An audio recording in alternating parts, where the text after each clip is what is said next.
Hello, and welcome back to ManaPot Studios' Monster Hearts stream, The School for Evil and Good.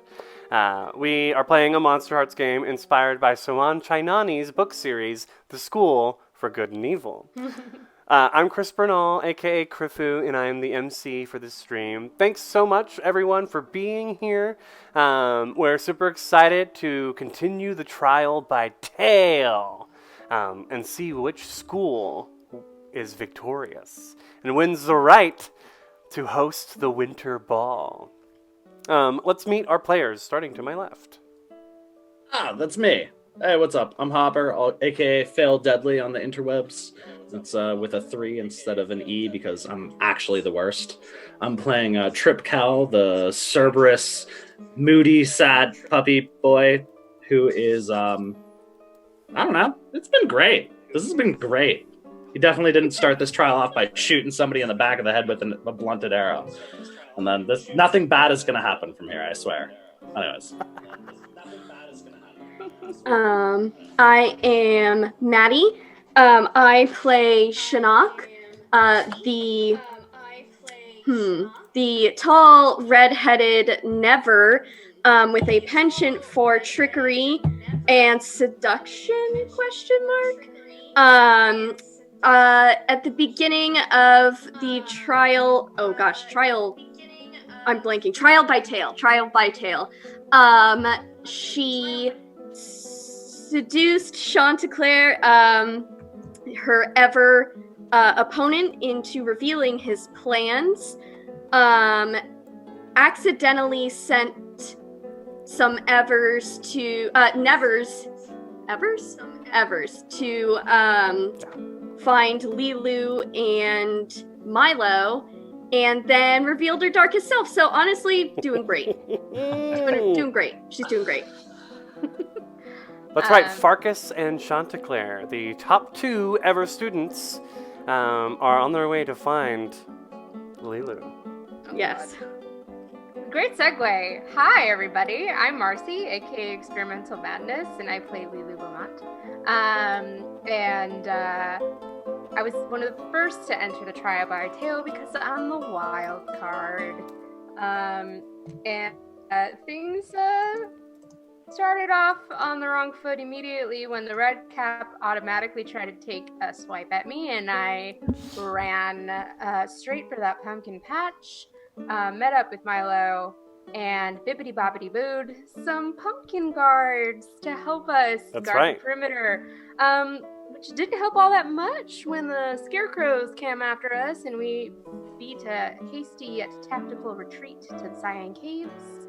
I think Lilu was feeling a little bit over her head, a little bit scared, and just trying to survive the night, hoping that all of her friends can as well. And I am David. I'm playing Milo Greenbonnet of Ingray. Milo entered the trial by tale shortly after Lilu. On a different edge of the Blue Forest. His Never counterpart made a run for it, and Milo, of course, sensibly took a nice walk to the prearranged meetup point, as he had proposed an alliance with the other 3 in our game here. I believe Lilu has already summarized most of what transpired subsequently, and now we are in those Cyan Caves, and Milo has just encountered Elaine, who he has a decided interest in. She's, let's say she's intriguing to him, and his priorities have switched a little bit from let's get the group together and form an alliance, try to beat this thing and come out on top, to I gotta impress this girl. So yes, we are in the middle of the trial by tale, a annual tradition at the School for Evil and Good, or whatever, in which the students compete to survive in the Blue Forest until dawn. Whichever side, the good or evil, has the last survivors wins. And the students also win ranks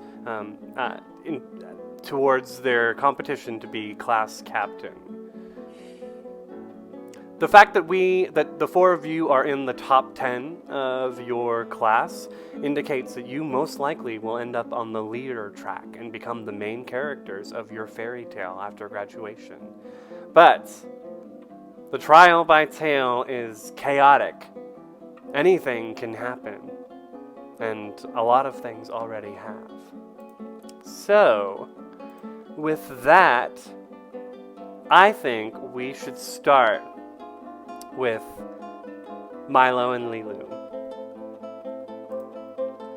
We are in the Cyan Caves. The Blue Forest is dark. The moon is almost full, but depending on where you are underneath the canopy of trees, it almost doesn't come through at all, illuminating the sort of phosphorescent blue glow that kind of covers the entire part of the forest. We go towards the Cyan Caves. These, I think it's like three different holes, large caverns that straddle the Blue Brook. And in the far northern cave, we zip in and around a little rock where we can see 3 Ever students cowering. Oh, maybe that's not the right word? We're on high alert. Yeah, Sheltering in place.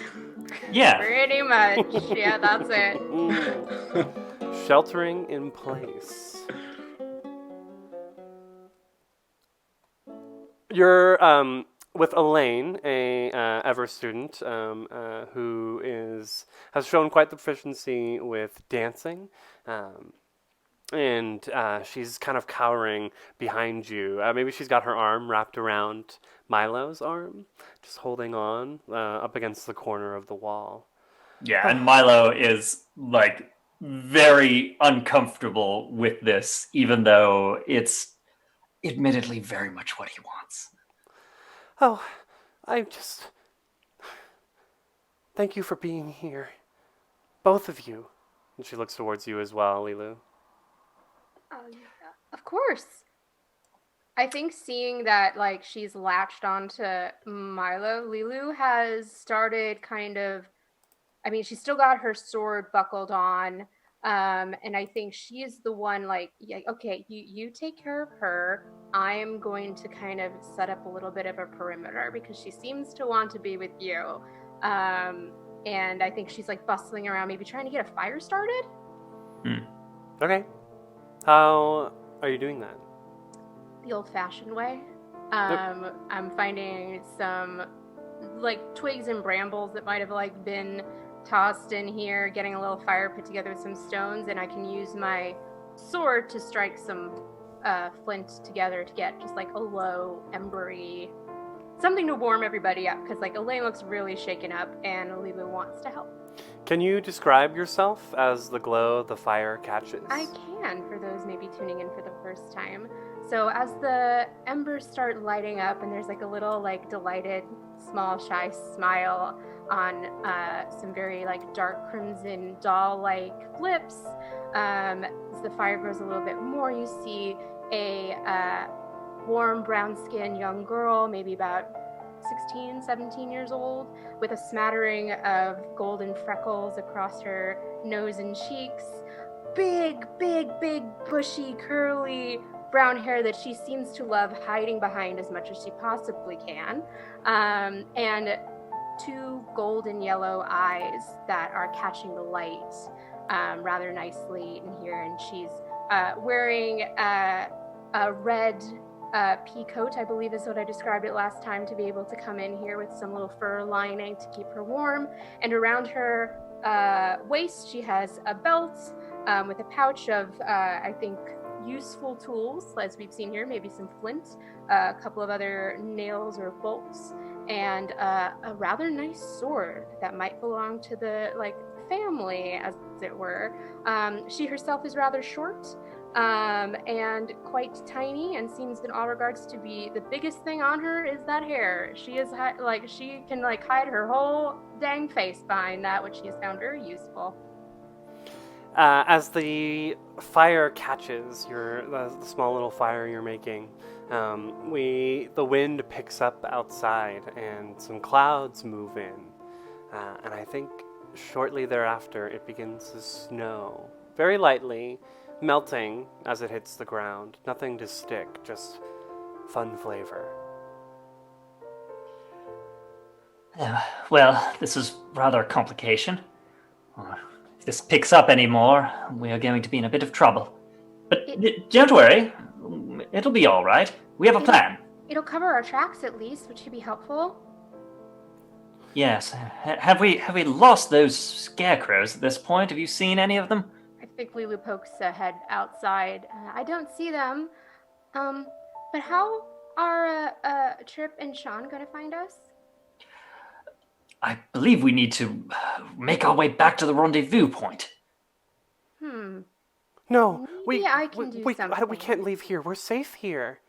Elaine, a young woman wearing probably like a long gray shawl and cloak underneath her like over her gray sleeve frame, kind of clings to you, Milo. What do you look like as the campfire glows and casts your shadow? Yeah, so in the glow of this campfire, you see this young woman clinging to a young man, a boy of about 16, short, definitely short for a 16-year-old, but fit in good shape. Close cropped, sandy blonde hair. Which is currently under a kind of military fur hat. And I believe he was also wearing a sort of a felt cape, which also looks kind of 19th century military issue. You would see pinned to his chest at all times a small tin badge, which marks him as a cadet in the Royal Army of Ingary. And he is, as I think he always is, just very stiff. Shoulders set, just a lot of tension in those shoulders. Spine very straight, and in what he thinks is very sort of proper, but really, if you're looking at it, looks just uncomfortable. Elaine holds on to your arm and she's like, "Are you okay? You seem as stiff as tin." Yes, I'm fine. And Milo attempts to relax, and it doesn't work. It doesn't go well. Yes, I'm just trying to remain on alert. Now, don't worry. We have a plan. Well, we did have a plan. And if we can circle back to the plan, I think we'll be all right. What if I can try to send a message through the plants? Is that an option? I don't know. The pumpkins were kind of a surprise to me too. I haven't really practiced this.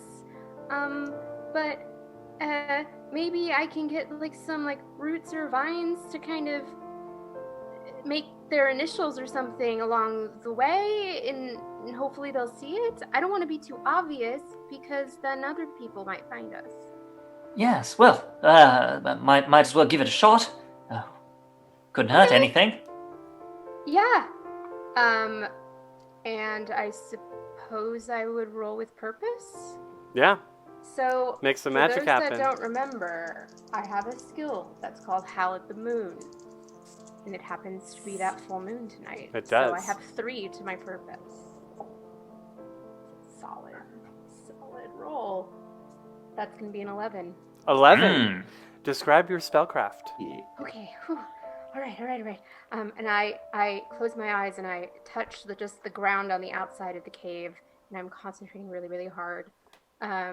and I'm trying to feel like the paths of the grass and the roots that we took on the way here. And I'm trying to like interweave maybe with some branches along like the trees, like something that just says like TS. And rather than like point a massive arrow this way, come over here. I'm like trying to like put them in like strategic directions. I can't make them super obvious, but I'm just sort of like gently tilting some boughs, or like the grass seems to be like folded back, like maybe somebody walked on it in a certain way. Like little signs that I'm hoping one of you might see. And I Okay. think something that big, even though it was an 11, Chris, I might take some liberties here and say that that exhausts Lulu just a little bit. Got it. What color is your finger glow? It's purple. So Yeah, with that Howl at the Moon, I think we discussed yesterday. Time is meaningless. Last week, that because of the Howl at the Moon, there is like this little aura of faint purple violet kind of hovering, like a backlit glow around her, Right. due to the heightened magic. And I think we see the purple glow from your finger as you cast the spell kind of subtly fly out into the woods and travel along the root complex that makes up this portion of the Blue Forest.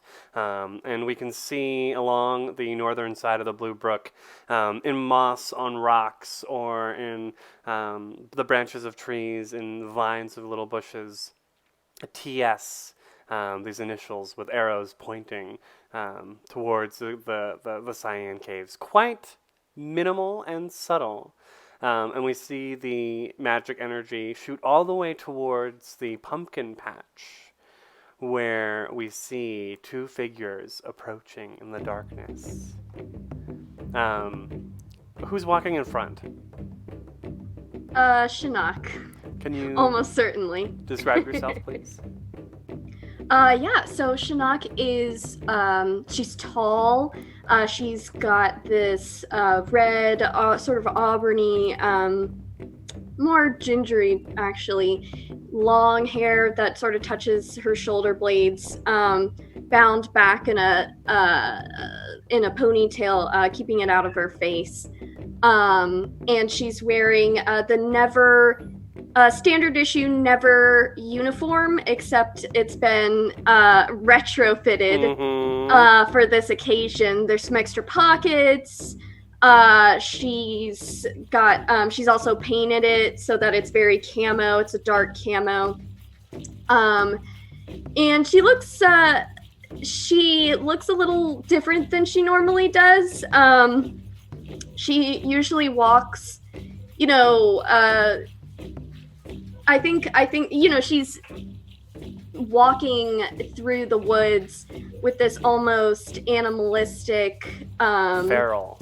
Yes, feral predator-like sway or swagger. She's prowling almost. Stalking. I can see it. Yeah. And I think as she steps forward into the clearing of the pumpkin patch, as the light of the full moon hits her eyes, we actually probably see them reflect a little bit, and then it passes. Oh my god, like animalistic, like they've Yeah, gone dark. yeah. Like- That's my favorite trope in the world. So Ooh, reflective Hard like same. marble. Bird Sam. This creature, known as Shinnok, steps into the pumpkin patch. And in the shadows behind her, let's say the pumpkin patch is illuminated by the full moon, this clearing, essentially, as she steps into the moonlight. Trip, can you describe yourself in the shadows behind her? So Trip is about 5'8". He's wearing a t-shirt, some pants, some heavy combat boots, and like kind of somewhere between like a heavy weighted canvas cloak that's deep red with a long hood that's not currently on, and is rocking a bow and arrow. And Trip is pretty stocky, shaggy brown hair, And noticeably, if the light hits his eyes, you also see that retro-reflective from. It's caused by like the retinal cones that give animals night sight, which is kind of dope. That's why humans don't have it. But anyways, you also see that, and Trip's hanging back. He's just and the worst part. Normally, I think anybody else might notice that Shinnok's kind of got this feral groove going on, but that's just Trip's every day. He's just like, cool. I feel like though that after the short little walk, you can tell at this point that I can tell in between the time that you entered or in between the time that she entered the competition and then you did 15 minutes later, something has changed in Shinnok. See, here's the problem. I think Trip might realize that, but again, this is my everyday. I grew up around a big bad wolf pack. Feral's what I do. And evil is what nevers do, or dark is, rather. So, as you two step into the pumpkin patch, everything seems quiet and clear. There are a few scarecrows on the perimeter of the northern edge of the patch. And several pumpkins that you can tell have been uprooted and thrown around. It looked like a few have been kicked or thrown. And before we jump into the scene, I just want to say hi to everyone in chat. Thank you for joining us. We're very excited to continue streaming our School for Evil and Good campaign. Corey Hickson, the Artistically Inclined, and Famous Rec, thanks for being here. We love having people here, and obviously streaming is always better when you see people in chat enjoying what we're doing. So feel free to chime in. We've got I have some fairy tale villains and heroes that I may need help coming up with later in the stream. We've got a few Ever and Never students that we have yet to define, so I may look to you, chat, to help me with that.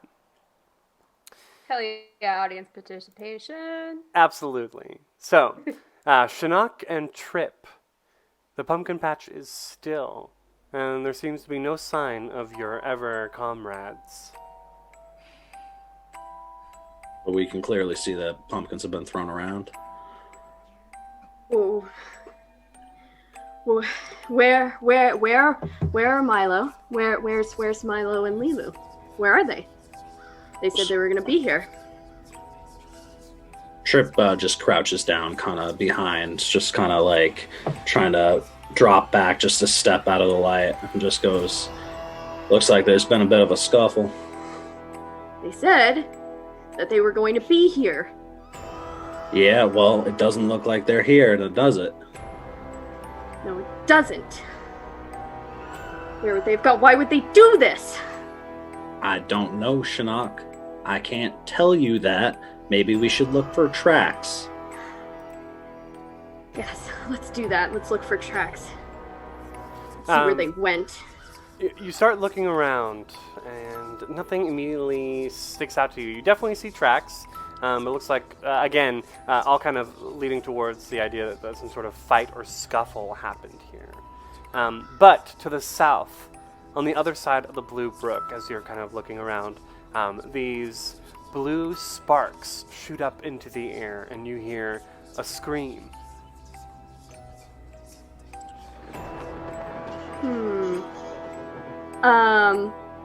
I think Shinnok's head, whips around, and she immediately, drops low, like Trip, and is stalking over. Yeah, Trip immediately draws an arrow. So the northern part of the Blue Brook is definitely higher in elevation than the southern part. So as you come over to the edge of the river, you see that it drops down a good 6 feet towards the riverbed. And across is on the other side is the turquoise thicket, a large field made with nettles and roots and vines that are essentially 5 feet tall. Really hard for people to move through. And you see an Ever student who you both are quite familiar with, as she is in your class for surviving fairy tales. A tall, wide, broad-shouldered blonde woman in armor with like a great sword in her hand, kind of like as she's like struggling in these nettles that have captured her and seem to be like moving even tighter on her. And as they squeeze, you may even be able, in the dimness, see drops of blood coming from her skin as they pierce her. I think Shinnok takes out her knife, and you see a wicked grin grow over her face, and there's just one ever, it looks like, right? Right. And she stands up and sort of saunters over, and she starts idly cleaning under her fingernails with the knife, and she says, well, looks like you're in a bit of a pickle there, aren't you? Hey, Shinnok, we're in the same class. You're not gonna hurt me, are you? The young blonde woman's like is just squirming. Hurt you? Me? You evers are all the same. A little bit judgmental. It just floats from behind. I think Shinnok just says, "Shut up, Trip." And like just looks over her shoulder, and again you catch that look of that something that's not quite Shinnok, and it's definitely, it's evil. It's not good. Might be your friend, but I ain't your dog. That remains to be seen. And she turns my back to God. Adara and says, "No, I'm just wondering how much exactly your freedom is worth to you." You see her other arm struggling from where it is in the nettles to move towards her pocket, where you know every competitor has a red silk handkerchief that they can pull out and throw to the ground to forfeit but be teleported safely out of the blue forest. What happens if somebody takes the handkerchief? Then they can't escape. Shinnok walks a little closer. She's still very wary of vines, I think. Right. But she's gonna walk, I think, close enough to try and reach out a hand, and She's hard to get to from where she is. And since you're scared of vines, I think that this is gonna be, you need to keep your cool.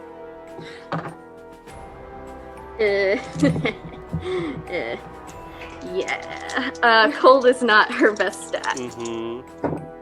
And that is a whopping 2! Oh, Snake eyes. Oh my gosh. Can you read out Keep Your Cool for me if you have it open? Keep your cool. When you keep your cool and act despite fear, name what you're afraid of and roll with cold. On a 10, well, I didn't get a 10 and up. Let's see. So yeah. Okay. On a 7 to 9, you can choose to back down, and I'll tell you what the consequences will be. But you failed, so as you start to approach the nettles, you like have a flashback to the willows, and those vines that came down and almost squeezed you to death, and you can't bring yourself to get any closer to Adara. Okay. I think she's gonna, I would like to roll, okay, so I would like to turn someone on, and use that on Trip. Okay, wait. So Begins. before you do your roll, let's go action first. True. So I think she is going to look over her shoulder and again at Trip, and she's gonna snap her well manicured fingers and say, Trip. So she says Trip, but I think you hear dog. Would you mind taking Adara's handkerchief for me, please? And she smiles very sweetly. And she's actively trying to turn you on with this. Do you have a string on Trip? I believe. No. Oh wait, yes, I do. I have one. You could use that to tempt him to do what you want and give him an experience point, or we can go with the turn on roll.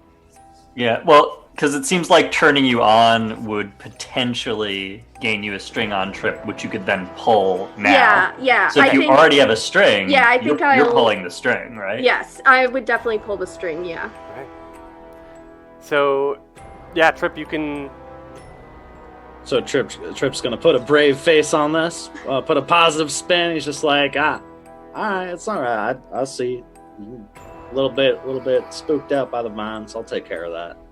And he's just gonna kind of meander up and work his way through, get to Adara and find the handkerchief. And she struggles harder as you get closer, trying to get to it before, and in doing so, drops her greatsword, leaving her completely vulnerable. Real quick, can we flash back? What exactly did Shinnok tell Trip to do? I told you to get the handkerchief For you. Okay. from Adara. From I told Adara. you yeah. All right. Cool. I didn't tell you what to do with it. I Yeah. don't think. No, I'm just trying to decide how much of a dick I'm gonna be. Monkey's paw in that wish, but. How very fey of you. Do it. I love it. I'm a simple creature. So what do I have to do to do this? You just do it. I just do it. Yeah, Just you're wander able right to up. worm your way through the nettles and vines, and since they already have a target, they don't seem to be reacting towards your presence. Awesome. I'm gonna get my grubby little paws on that handkerchief. Probably take the sword too.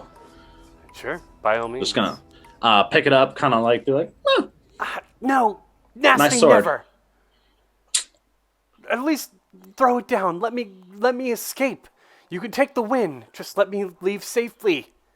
Have you no Sure. honor? And she spits in your direction, Shinnok.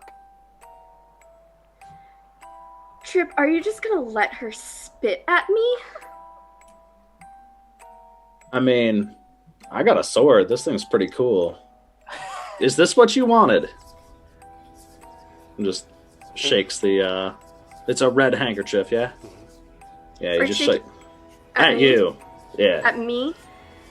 Turnabout's fair play. Do you want to bargain for it? Is that what you're asking? Nah. I don't think you really have anything I need. Is that so?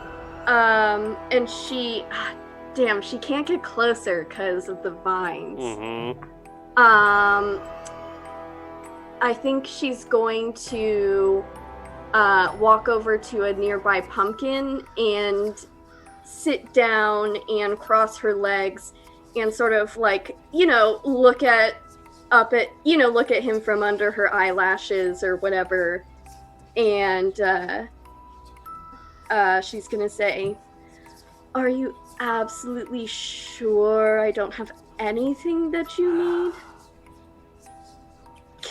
Can I roll a Turn someone on. Yes. For the love of God, roll it. Okay, so I think I have a +3 to that because I've got 2 hot and then I have the wild hunt. So when you draw upon your most feral manner, echoing the lithe movements of a cat or the veracity of a wolf, add 1 to your roll to turn someone on. Okay. All right, dice. So that is gonna be a 13. Whoa. Yeah. So, on a 10 up, you gain a string on him, and Trip, you choose a reaction. You can give yourself to her, you can promise something you think she wants, or you can get embarrassed and act awkward. Oh. Hey, so Trip is definitely gonna act awkward. That's a real easy one. Trip's just like,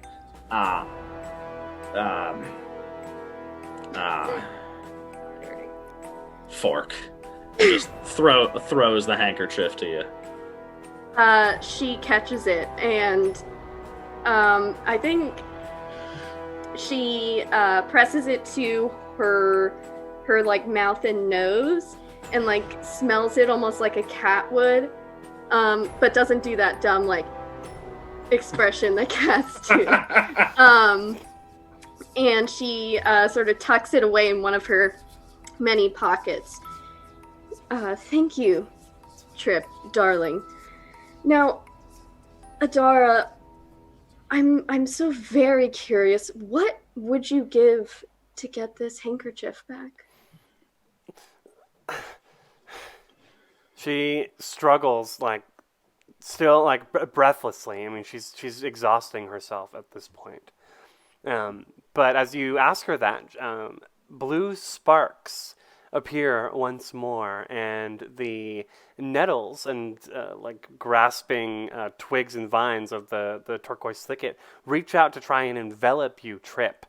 I need you to make a runaway check, please. Run away! So, chippity choppity chop. I keep saying chippity choppity choop, and it's really starting to drive me insane because that's not a real word. Or I guess you can lash out physically as well. I don't want to. What is using? But they're both volatile. I would say. Right.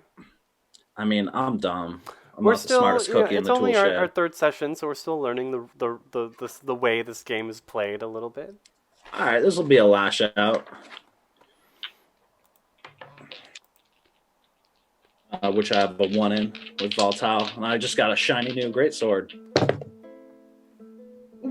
And so that is a 7 on the dice. Okay. So a total of 8.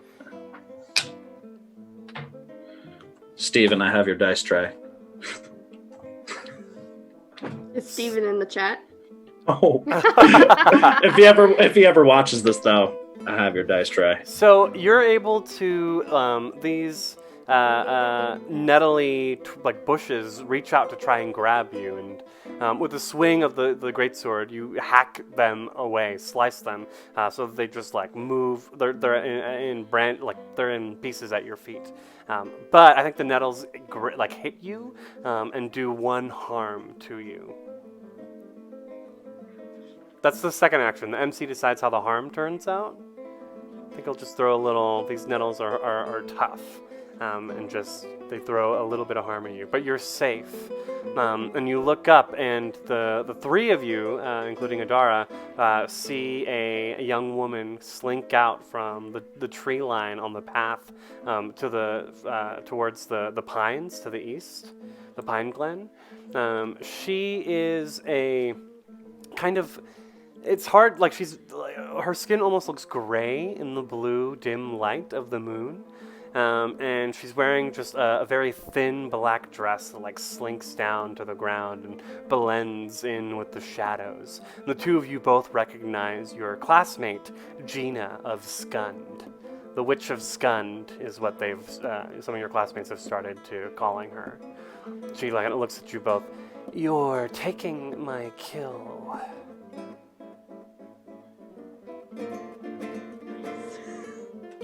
Move it or lose it, Cupcake. You already lost it. Her eyes like narrow at the pair of you. At least stop playing with your food. I mean, the fun is in the chase. Wouldn't you say? I guess I'll chase some other prey. Why don't you? And she just falls backwards into the shadows. I look at, where do we know? Is Gina she's from our class, or is she just You know her because there's like 120 students, but I think you both have. I think she is not in your Curses and Death Traps class with Dean Morgan Le Fay, but I think you both have other classes with her. Trip, you definitely have History of Villainy with her, for sure. Ah. And I think you're in Uglification with her, Shinnok. She's really good at warts.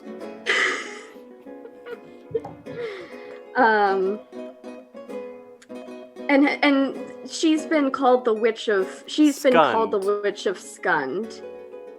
I see. So she's gotten a little bit of notoriety. For her magical abilities. Mm-hmm. And her warts. Her warts. I think Shinnok definitely is feeling angered by this. I think perceived and literal challenge. And she just narrows her eyes, but then I think turns her attention back to Adara. What are you gonna do? Just let me go, please. Adara, I really would like to let you go. I am very busy. I have lots of other things to attend to tonight, but first, I need you to promise me something. What? The Valkyrie's just squirming. I'm gonna throw. I don't know. I'm gonna throw this one out. For the audience / Trip, if you Hopper, if you have ideas. And what kind of stuff would benefit us directly within the school's hierarchy? What is the currency? What's the social currency? What's 5 points from the castle evil type bullshit?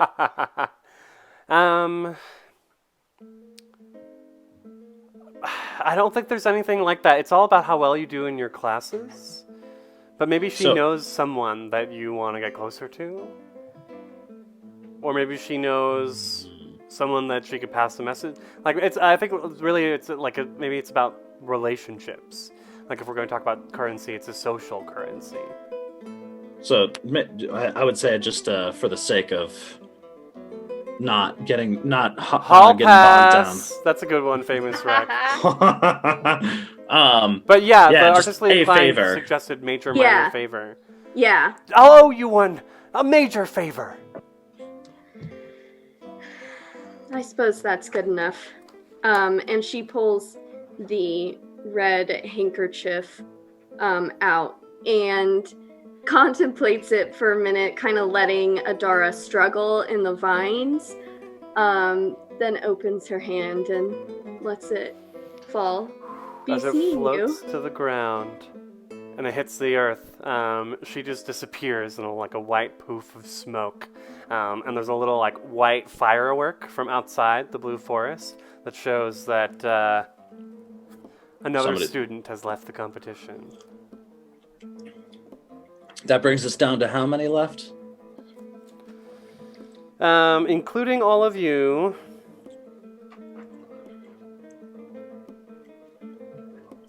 18 altogether. I only have 4 students that have left the competition.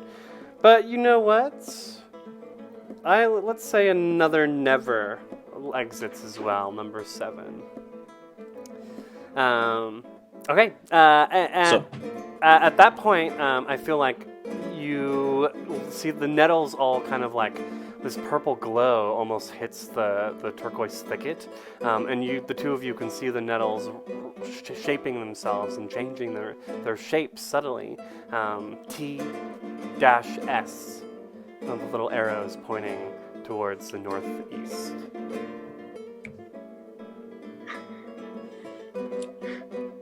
Well, what do you think that means? Girl Scouts at it again.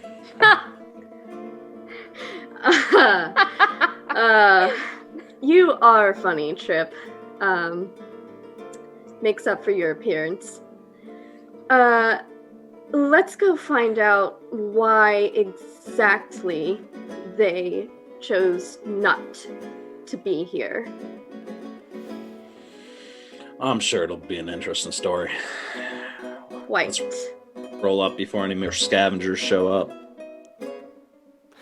So That was such a bad accent break. Sorry, I said scavengers like I was trying to like blow it out my nose. I don't even. That wasn't a real accent. That wasn't even my accent. What the fuck? Fork. What the fork? What the I bark? did it. What the bark? What the bork? What the fork? Fork? Okay, so the camera pans up in the darkness and back towards the caves, where Lilu and Milo and Elaine, are you just hanging out by the fire, or are you thinking about making your way out soon? I have a question. We knew, or we saw the list of everybody who was in the competition previously, yes? You did. I mean, everyone probably looked at later as well. Was Elaine on the list? Yes. Okay.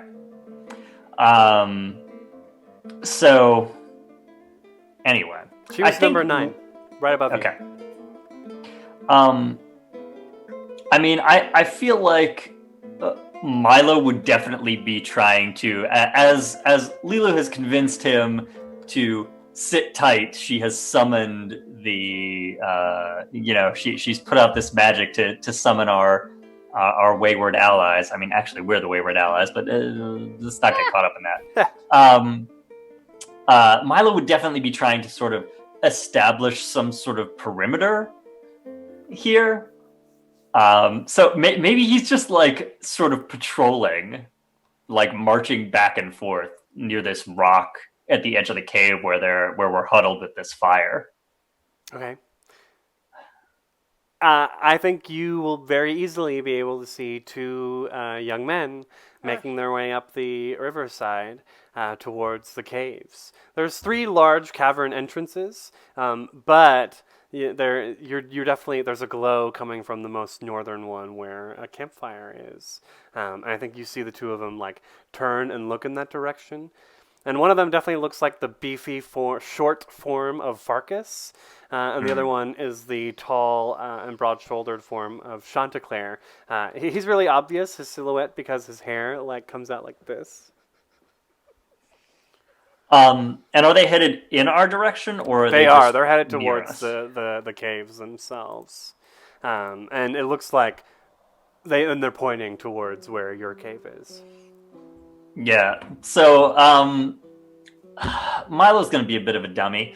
I've had my hand on my sword this entire time, and when I sort of march back, I point it in their direction, and shout, "Hold! Who goes there? Identify yourselves!" Whoa, it's cool, Chanticleer's voice rings out. We're fellow Evers. We come in peace. Oh, Mr. Chanticleer. Uh-huh. Yes, hello. And he steps And- forward. He's tall, very triangular, upside down triangular looking. Again, with that big black bouffant that kind of sticks out from his He's a hair. Dorito. Yes. He's absolutely a Dorito. He's got a really big red Adam's apple as well. And then behind him is Farkas, the short and muscular blonde dude who challenged Lilu earlier, a week ago when the rankings were announced. And he looks, he's got this frown on his face.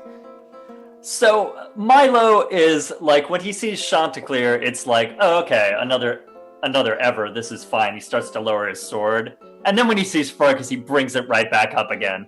Says, "Oh, Mr. Farkas, what are you doing here?" I came for what we agreed upon.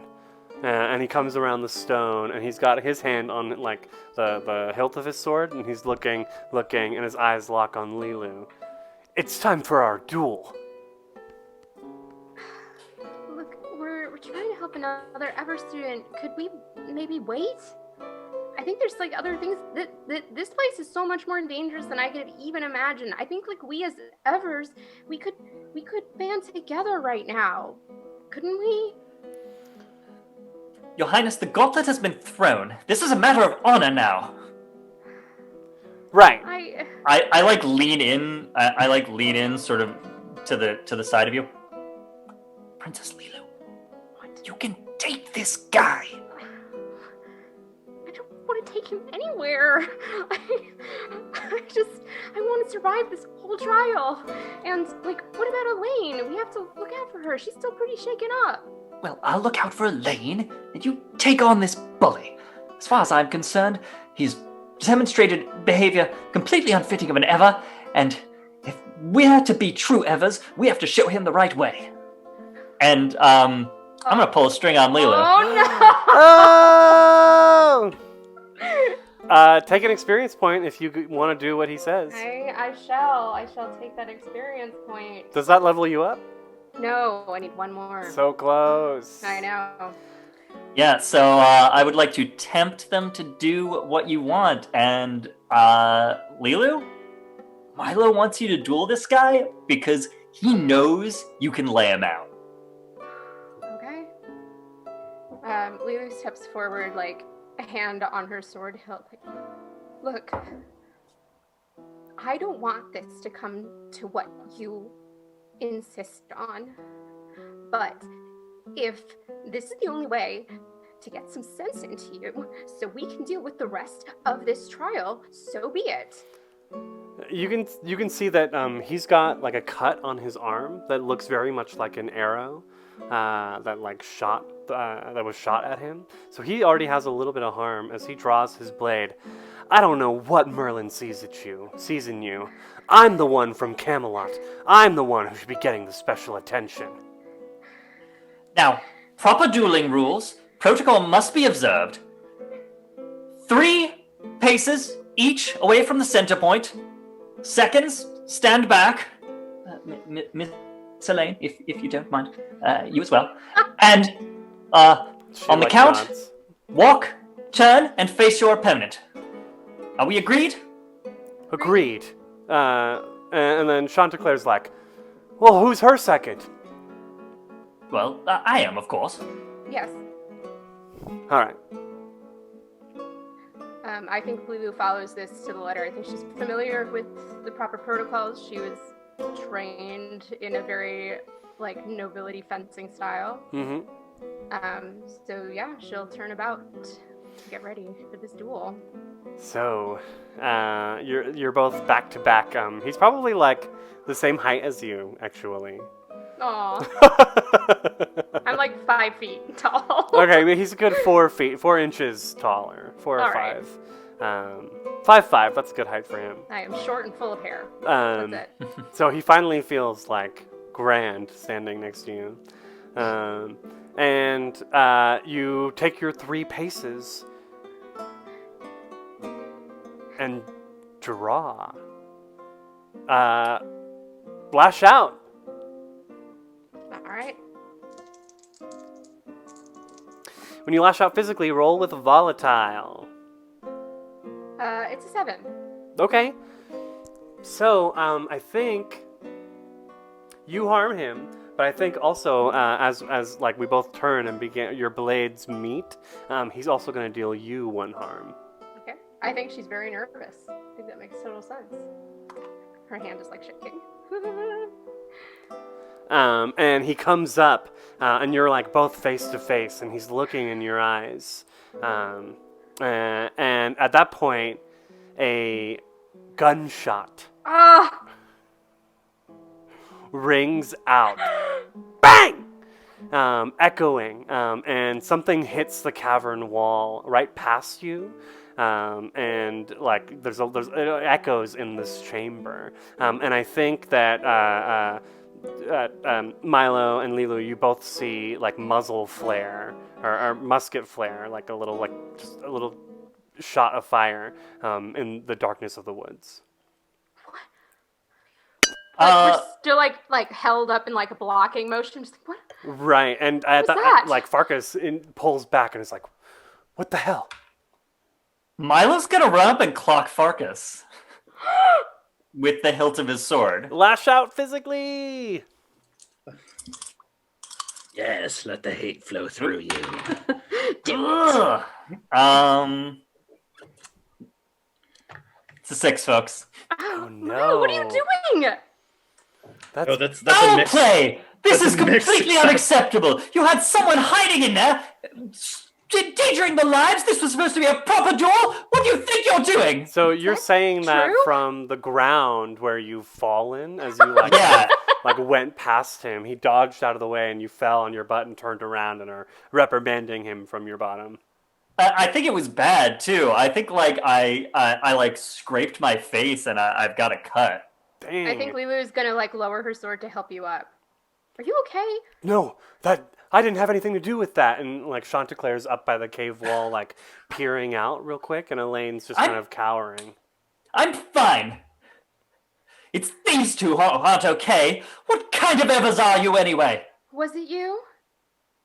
No, You're not even allowed to have muskets in here. it wasn't us. Farkas like is looking, and at that point there is another loud bang as the musket my goes heart. off, and you can see the flare once more, followed by a cawing sound of a large hawk flying through the night. I mean, I feel like after the second shot, I would hit the deck. Like I just got back up, but I'm like, boom. And does this count as a runaway? You don't need to. I mean, the shot wasn't necessarily close enough Okay. to hit you. But at that point, I think Elaine is like, she's probably on the ground near you, and is like, "We've got to go." And she looks deeper inside the cave. Right, And so Lulu looks Yes, I think over Miss at- Elaine has the right idea. Come on. even Lulu though it's looks fair. over at like Farkas and is just like, "You still want this duel?" And he like, there's a look in his eyes, and then like Chanticleer grabs his shoulder, and he's like, "Buddy, no, we gotta go." And Farkas like shakes his head, like all of a sudden, like, "Oh shit, yeah." And he puts his sword back in the sheath, and looks ready to go with you inside. I think before we move on, this time without the use of any magic required here is going to leave a mark in the sand with just very clear direction points at that point for Trip and Shanak to be like, "We're here, just keep going inside." I think at the same time, Farkas is like kicking sand on the fire, like dirt, to put it out. Yeah. And Chanticleer is moving deeper inside the cave with Elaine, and he says, "We're gonna need some light if we're gonna keep going in here." And his finger starts to glow with like a orange glow of dawn, as he does a little rockadoodle, and like this small little solar globe kind of floats up. And like sheds torchlight as you move deeper into the caves. No tricks. Lulu is like walking by Farkas, like, "You said you were a knight from Camelot. Are you going to stop bullying those smaller than you? And are you going to actually help?" And like that anger alone, like she's like still shaking from this like near duel and the 2 gunshots, and it's very clear that like she's trying to like keep a lid on something. Shut him down. Roll to shut him down. I'm bad at that. With my -1. Terrible. It is exactly a 6. Ooh. And that, ladies and gentlemen, and Fae Falcon, I have leveled up. Yeah, so he just kind of looks at you. Well, congrats. And he says, "You still think you're weaker than me?"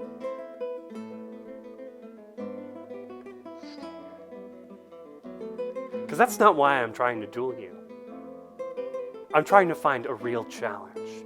And he just stalks off and like walks ahead to meet up with his buddy. Lulu has never been more confused. It's like the weirdest compliment she's ever gotten. Where's Elaine? Is Elaine with you, Milo? Yeah, I mean, I think Milo has taken to escorting Elaine. He's probably like a little bit of a ways ahead of you into the cave, and sort of saying, like, Miss Elaine, are you all right? Did anything hit you? No, I'm fine. Are you Good, okay? good. Oh yes, never better. Fantastic. I'm glad. No, I'm sorry. That was too much. I'm fine. Oh, I'm so glad that we were able to find each other here in the forest. Yes, likewise. And like she clings. Your Highness, are you coming? Yeah, I'm right behind you, and I sheath the sword. I'm still like so confused by what Farkas just said to me, but I'm gonna fall into step. Like if Elaine is like here, like she's gonna be in the middle between you and me, I think. Yeah, totally. And then up ahead we've got Farkas and Chanticleer. Mm-hmm. Yeah. And the camera just flies backward out of the now darkened entrance of the cave, where we can see two men, boys, I guess, teenagers, standing. You man boys. Man boys. What do we say? A young Jeff Bridges is playing the dude of Gisborne. He's holding this literal musket rifle in his hands and kind of like fiddling with a pouch of bullets, like little like marbles at his side. And the man next to him, a Chinese man with a long black ponytail, kind of holds his arm out as this hawk swoops and lands its fang on his arm, his leather like bracer, and he kind of just holds the hawk up to his ear as it's like whispering. And they look at each other, and they start heading towards the cavern entrance. Ah! Trip and Chinook, you are making your way towards the Cyan Caves, hot on the heels of Fang and Dude, although you can't see them and don't know that they're there. We, the viewers, however, do know they're there. You do see one person standing at the entrance of the caves as you're following these little signs. And once more, it is the slender, thin form of Gina of Skund, the Witch of Skund. You again? What? Skulking around? I guess we're following the same prey this time. Or again. That's So fine. I'm Trip used is- to people riding my coattails. You wish. Trip, what were you gonna say, Trip? Trip is the instant Trip saw somebody just melted back a short ways just into the woods. So Trip is trying to be sneaky. Your dog here somewhere? He's around. He, I like to give him. I like to give, a little bit of a, let the leash out a little, Well, if we are tracking the same prey, we might as well go together. Together? Nevers? Why not? We don't have to be what they say we are. They say we can't split a win. In fact, apparently the School for Evil hasn't won this trial by tale in 5 years. Maybe it's because we can't split a win. Her eyes narrow. I tracked 2 of our fellow classmates in here. I think they're following a group of them. The little goody two-shoes.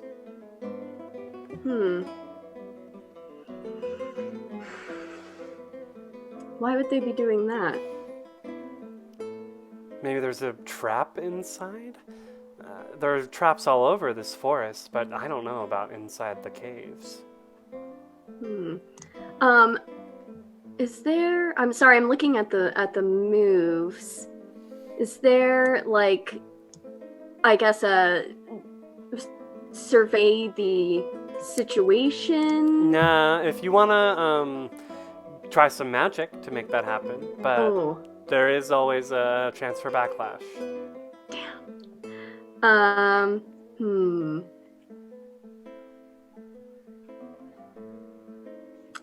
I think Shinnok is.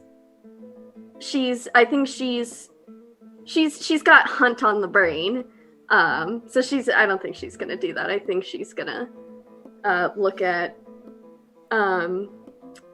Gina and sort of toss her hair and start walking forward and say, well, best not to let them get too far ahead. After you. So Trip's gonna cast a spell while all that's going on, or Ooh. more importantly, attempt to. It is. I'm not good at that. Not a grade A student over here. What but, color is your finger glow? It is red and with a little flickery little bit of orange in there. I think what I love about that term is you kind of instantly know what it means. What color is your finger glow? But Still a weird phrase. It's a weird I just phrase, think but of it's ET. very illustrative. It's illustrative, you know? Mhm. So in the schools of magic we currently have access to are water, transmogrification, And weather. and weather. I think the plant stuff is definitely falling under transmogrification. Transmogrification, I apologize. Because mogrification is always about like turning into an animal or a plant. And So a little bit of a mechanical question. Sure. Can I end a spell at will? Yes. Why not? Whatever works for a narrative. Cool. And what are my limits for animals? I mean, you can go tiny or large. So tiny, huh? Yeah. We're talking Trip D&D is- tiny. Oh yeah. So Trip is gonna turn into an itty bitty owl, Okay. like one of the really little bitty burrowing ones. Well, let's see if you do. Let's see if I can pull that off. Don't forget your clothes and whatever you're holding don't come with you. Yeah, I'm just gonna have to accept that.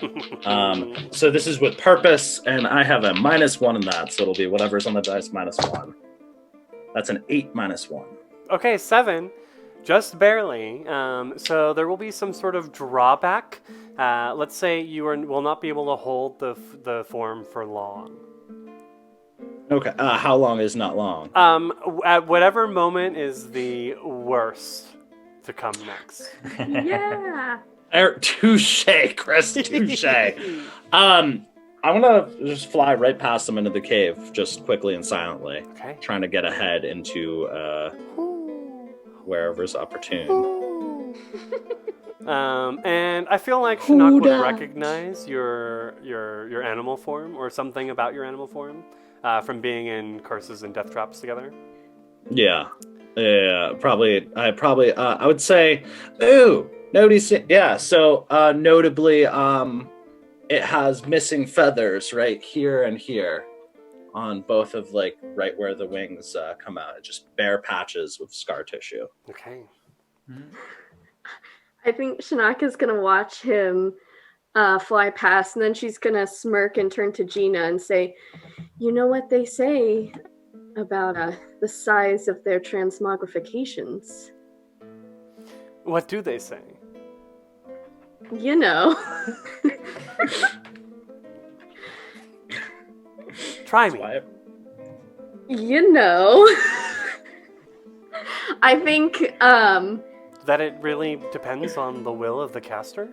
She looks confused. I love her. yes, that it depends on the will of the caster. Look, Grandbaba never spoke of that. Grandbaba. My grandma. Well, can't let him get too far ahead of us. I suppose not. Nor our prey. No, indeed. And she's gonna vanish into the dark Cyan Caves. And They stalk ahead. So we have officially 3 groups of people in the Cyan Caves now heading in. We have our Evers, made up of Milo, Lilu, Elaine, Farkas, and Chanticleer. We have Nevers 1, made up of Dude, and Fang. Love those single syllable names. And we You have still can't forgive us for naming him Dude. Yeah, seriously, That's that can't on be us. his real name. Yeah, Oh, like, it's no, his his real real name. name's definitely Buddy, by the way. Right. That's my headcanon. His real name's Buddy. Yes. And we have our group of Nevers too, with Gina, Trip, and Shinnok. So, we're going to take a quick break, a little early, but I have to go to the bathroom. And when we come back, we will see what is inside the Caves of Cyan. Thanks for being with us, everyone. We're super glad to have you all here, so please don't go anywhere as we complete the trial by tale. We'll be right back.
Welcome back to the School for Evil and Good. There are 10 students left in the trial by tale. Half, there were 22 to begin with. 11 Evers, 11 Nevers, heroes and villains, and now half are gone. And the other half are making their way deeper inside the Cyan Caves in the Blue Forest. The group of Evers, after winding their way down in the tunnels for a good 20 minutes, come out into a large chamber. There is a babbling brook in here that's like flanked by a knee-high forest of mushrooms and fungi, I guess. Although I think there are some fun girls there too. Ugh, I'm leaving. It's been great. See ya. Shinnok pulls out her red handkerchief and It's clear once you're down here that there are like three different exits from the side of the cavern that you're on, and you know that there are 3 main big caverns that descend into the caves. Maybe there's a tunnel that goes from each of them, but on the other side of this small stream in the middle of this cavern, you can see a singular tunnel that just goes into darkness. It almost looks like it drops down instantly. From where you are, it's hard to get an idea of what the incline is on that other tunnel. All right, well, now what?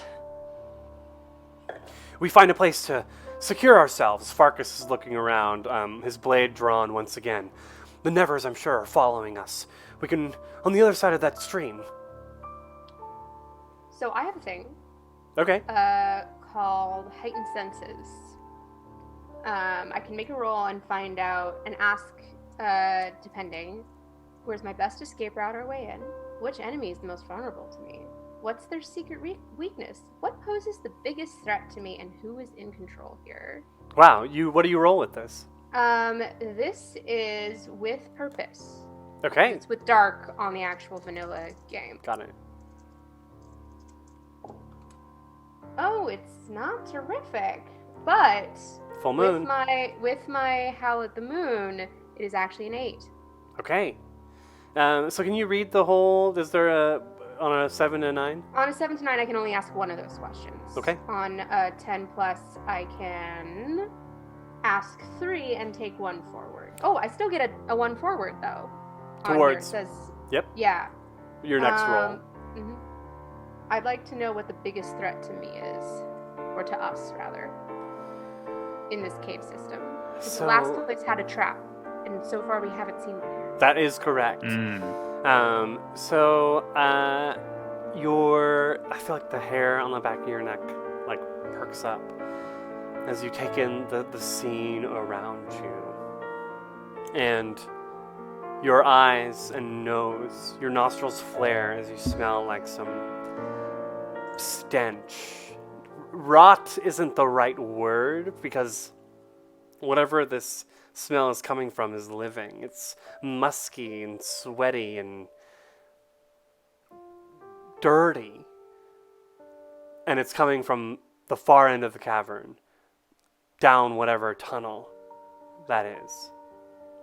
Everyone, I think we should stay away from that cavern. What? Do you hear something, Princess? It's just a feeling. But the pumpkin patch had the scarecrows. And up until now, it's been quiet in these caves, but we haven't come down this far. And I think that if we're going to set up a perimeter, we should stay here and not go down the dark passageway. There's something bad emanating from down there, and I don't think that we have the time to go find out what that is. No, all right, good thinking. So we need someone to guard the entrance and the exit. I can guard the entrance. Then we'll take the exit. Farkas grabs Chanticleer, and they move towards to the other side of the brook. They're not going to get too close, but they're going to keep their eyes on that dark tunnel where you're getting a bad sense. All right, Princess Lilu, I'm with you then, and Miss Elaine, if you don't mind, come along. Oh, sure. Whatever you say. Yeah, stick with us. It's Thank you. gonna be fine. Uh-huh. And you can see her hand in her pocket, just like fingering the red handkerchief. I wish in that there. I was like, I think Lilu doesn't see that part of it, and it's just like puts like a hand out to her and is like, look, if I can do this, then I promise you can do this too. Okay? And she nods, silent but sure. All right. We're gonna do this. There's like Lilo has like an overly nervous but excited like pep to her step as she like grabs her sword hilt and like starts pacing around that entrance where they walked into the main cavern. Okay, so you're watching that entrance Yeah. along with Milo and Elaine. Mm-hmm. Setting up a little ambush for the people that you know who are coming. And Farkas and Chanticleer are watching the back entrance. So, I think it's only a matter of time before, from where you are, you can hear the soft footsteps of people approaching the tunnel you just came out of. Swords out. Yep. Someone's coming. All right, hold steady. Caw! As the hawk like flies out of the darkness and like up over your faces and into the air beyond, and a figure is just like running out of the tunnel, and with a small short sword, Fang is out, his arm like extended. He's gonna come up to you, Milo. No, Milo, you're with Elaine. Lilu, you're right there in the front, and he's gonna try and basically like clothesline you. I'd like to try to block it. Run away or lash out. I think those If are this the is options. a lash out, I'm standing ground. Okay. Thank you, Level Up. I took a +1 to all of my stats, so Volatile is now 2. Hell yeah. That one dice is cocked. It fell off of my... Oh boy! That'll be a 10. Oh ho! Okay, so you do harm, and they choke up momentarily before they can react. So he comes out and he's running to clothesline you. Fang? And then he doesn't even respond, and he's about to hit you. Well, I'm gonna try to keep like blocking his like incoming attacks here. Right, so as you go ahead and describe your block and how it stuns him. I think at first it's kind of like startled, but if he has a short sword, is it like slightly lighter than my family's sword? Because then I think the sheer weight of the block. Definitely. And I think a lot of people underestimate simply how strong Lilu actually is. And if he was hoping to do a quick like bat aside and like hit sheer iron, that kind of reverberated up his arm just a little bit. And he like pulls back, like looking at you, stunned for a moment. And then coming down out of the tunnel is Dude, a young, wiry, pale-looking man from Gisborne near Sherwood Forest. And he gets down on one knee and he's got the musket loaded. And he shoots at you. You're not supposed to Lilu. have that! He shoots I jump at in you. front of her. No! Ah! Uh-oh. Yes. Depending on what happens, something bad is gonna happen, Oh too. God. I as soon as I see him down, I just run. No! Oh my god! Okay. I don't know how to roll this. How do we, I mean, unless you just want to take the damage. I would want to roll to keep my cool and act despite fear. Okay. Perfect. So what are you afraid of? What am I afraid of? Freaking dying. I mean, quite frankly,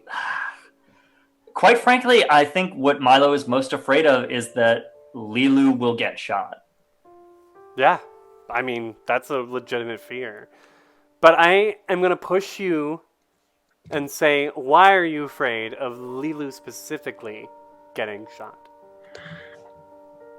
Well, because the gun is aimed at her, obviously. But why? Very straightforward. You're trying it! I am. Okay, so roll to keep your cool. Oh my god!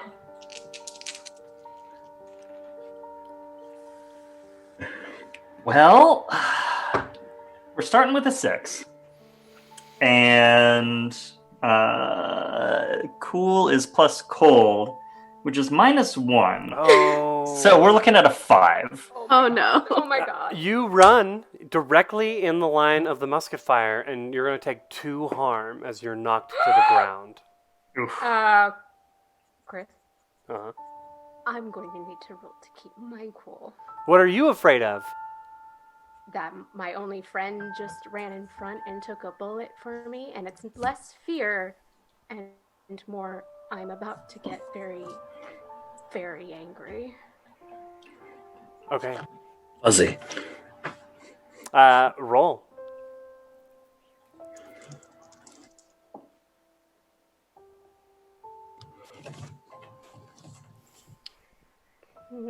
That's a 6. I think so. So if you were the way the rule's written, you're trying to keep your cool and act despite fear. So basically, you're not trying not to let the fear take control. The fear normally, in this case, would grab you instinctually and turn you into a beast. It seems like, right? Yeah. But and so indeed you fail and are driven to do something reckless.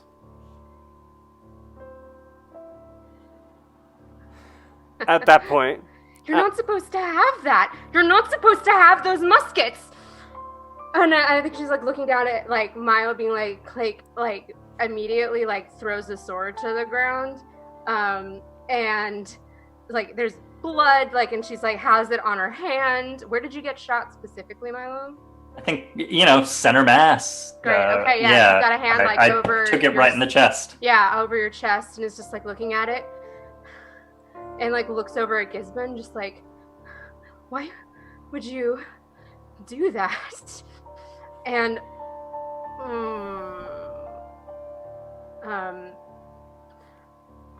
hold on.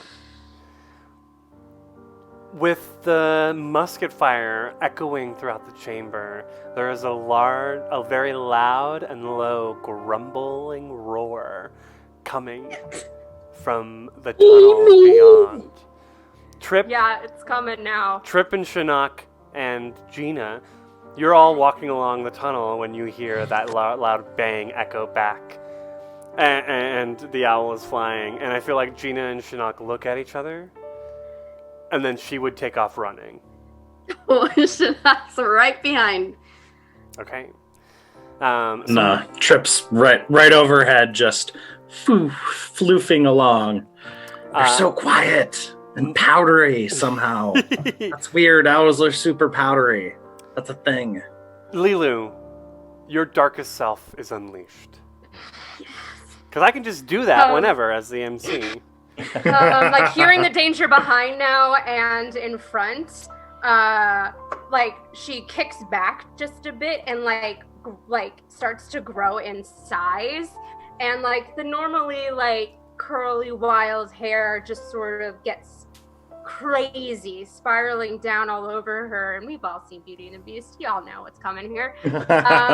Her back legs spring back into like almost half lion, half wolf paws, and like she rears back, and suddenly there's a whole like muzzle, and those normally kind golden eyes have gone completely yellow and cat-like, and fangs spring up from her mouth as like an almighty roar, as if to challenge whatever was roaring in the back tunnel, just echoes out of her. And she wants to run at Gisbin. Dude! Unleash yourself. Elaine unleashes a blood-curdling scream as she sees your form change. And you lash out at the dude of Gisborne. Yeah. This doesn't give me any pluses to my volatile. The stats are the same. So when your darkest self is unleashed, can you read out the whole thing for us? In fact, because I wrote it abbreviatedly, I'll pull it from my actual sheet. You transform into a terrifying wolf creature. You crave power and dominance, and those are earned through bloodshed. If anyone attempts to stand in your way, they must be brought down and made to bleed.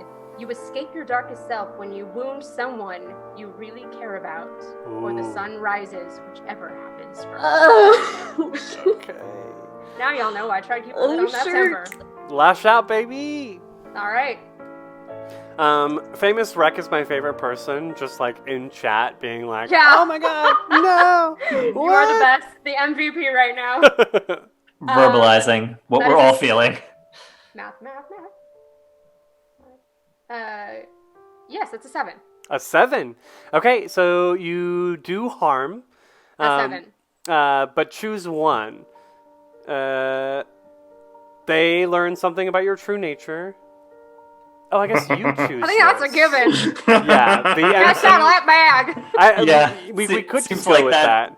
Seems I don't like know. that one is already sort of cut and dry. Right. I was thinking right. that was going to be super hard to work into the narrative. No. So I don't think a lot of students knew this part of it. no way.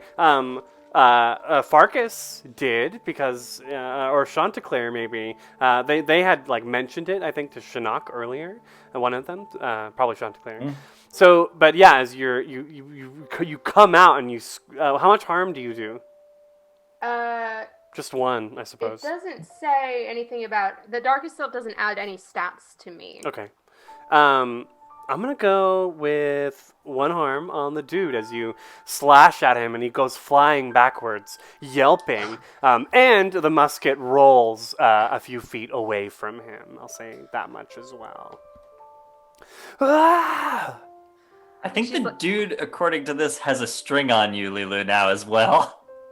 Yes! Oh, yeah. Yes! Thank you. I think she's like rearing over him with like one paw raised up. Please, no, Professor Gaston! He made me do it! Why? Because he's still in love with your mom. I'm gonna bat him aside. And he just like goes rolling and hits the wall and just like crumples, knocked out.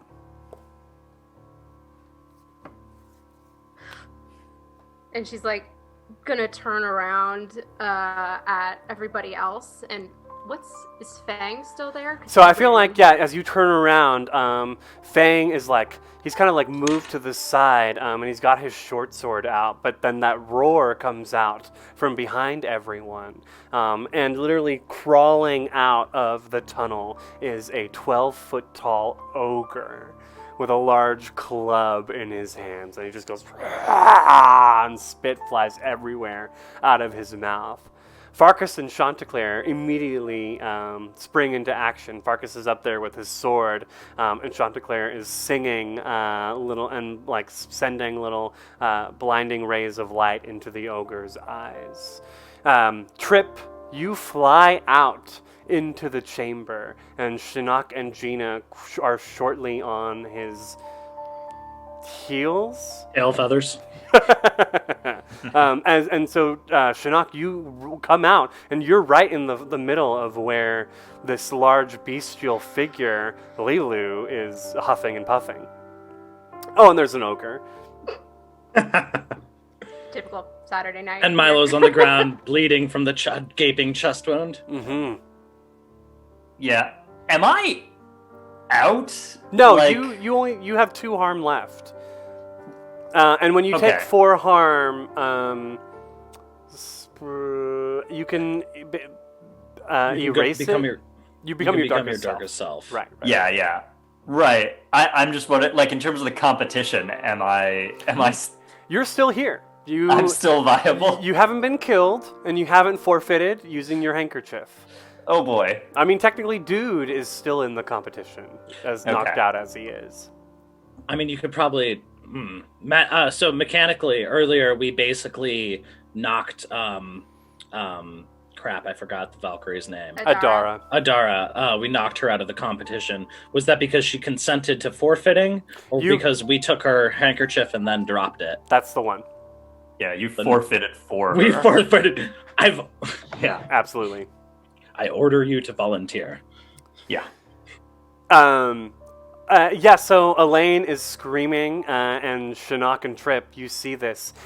Trip, there, as you fly up into the area, that hawk cries out, and you just feel it. Your bird instincts kicking in. Oh, God. It's swooping down on you.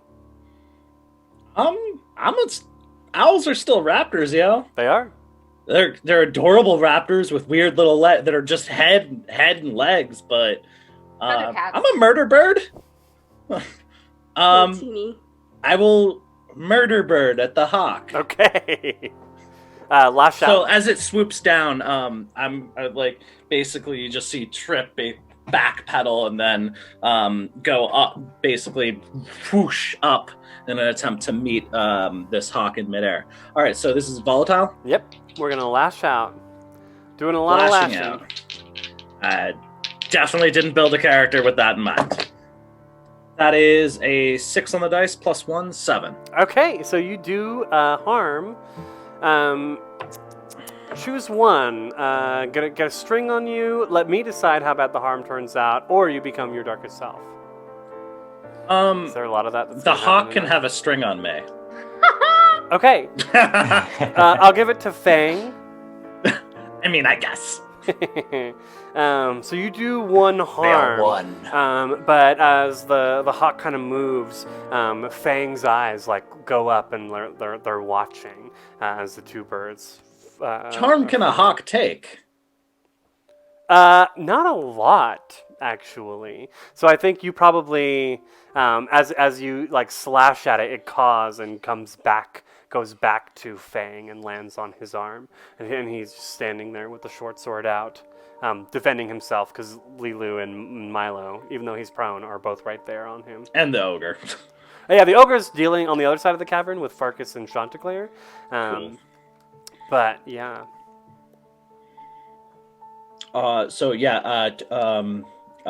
Trip is just gonna circle, just kind of get a quick look-see at what's going on all up in this cavern.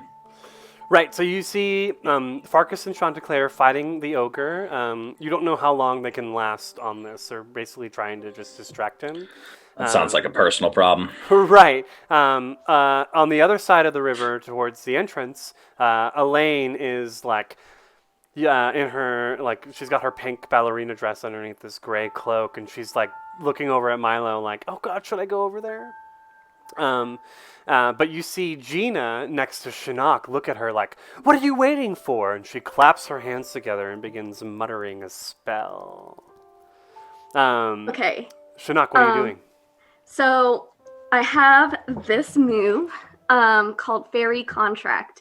And it says, if someone breaks a promise or contract made to you, take a string on them. When spending a string to even out the score and get justice on a broken promise, add these options to pulling strings. They fork up something simple at a crucial moment, suffering 1 harm if appropriate. Add 2 to your roll in an act of vengeance. So I was wondering, I think Shinnok is like looking over at, Milo, are you still on the ground? Oh yeah, I'm Yeah. on the ground. I don't think I've moved really since I was shot. Yeah, she's looking over at Milo, who's on the ground, I guess, coughing. Were you shot in the chest? Yeah. Yeah. So I'm like on my side, sort of clutching my chest, not moving. And I think there's probably some sort of dark stain beneath me. Yeah, and so he obviously needs help. Yeah. But he wasn't at the pumpkin patch, and he said that he would be, so I don't really feel obligated to help him so much. And Do you now take a string on him? no, so I'm pulling a string to even out the score and get justice on a broken promise. I'm not sure if that pulls her out of her darkest self yet, because I think she still has to even the score with Lilu. I mean, like, do you have something that you're specifically headed towards? Because I have a suggestion. Yeah, go ahead. Yeah, what is it? I think Shinnok needs to kick Milo out of the competition. Oh. I think she needs to go after him while he's down. Oh no. That's just my opinion, though. Oh no. Oath breakers man. and promise takers, baby. Oh no. Yeah, that's pretty good. My idea was that she was just gonna leave him suffer harm, but I think I like that. Twist the knife. Yeah. Right these wrongs. You have been wronged. Yeah. And now those who have wronged you are vulnerable. One of them's giant and furry, but still. Yes. So she is going to look very concerned and rush over to Milo and turn him over. Not very gently. Yeah, he groans. Miss Shinnok, how you made it? I think that's the first time you've ever called me Miss Shinnok. You usually just refer to me as that never. That's,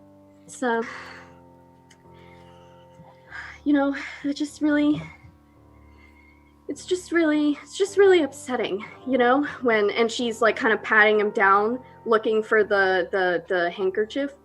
When people don't give you the respect you deserve. And she pulls out the handkerchief and just holds it out for a second. We're never going to win this competition. No! Elaine comes like out of the corner of your eye, Shinnok, trying to tackle you and grab the handkerchief. Oh my god. What do you do? So I think Shinnok is gonna try to use magic on her. Oh, okay. So her hand is gonna come up and like she's just gonna hold it out and the sort of yellowish greenish light or mist, I think it's misty, and it looks more like sickly yellow than green right now. Mm-hmm. Starts to just wrap around her hand, and it's gonna she's gonna try and stop her. So I roll with purpose, right? Yep. Cool. Okay. All right. Nope. That is 4 on the die. Plus purpose is 5. 5. Oh, no. So I think that yellowish glow comes up, and you were trying to like push her back using maybe like conjure some wind with weather manipulation. But as you go to push, it pushes you back and into a wall away from Milo, and the handkerchief falls onto his chest. Not knocking him out because it has to hit the ground, remember? Right. And so you're knocked back, and she like lands on top of you, Milo, and her hands are on top of the handkerchief on top of your chest. Miss Elaine. Milo. Meanwhile, Gina's got the spell work, and so she's moving her hands. These blue sparks hit the brook as water starts to rise up this 10-foot tall elemental that she's shaping out of the water. And Lilu, you can hear the water rising up behind you as it comes down to try and grab you in its wet embrace. I'd like to dodge out of the way. Okay. And get to the witch responsible now, because I feel like there's so many enemies like around her. She's almost like getting a little overwhelmed. We're running away. Yes. Okay. What is that with? Volatile. It's with volatile. 7. You get away, but you A, run into something worse, B, cause a big scene, or C, leave something behind.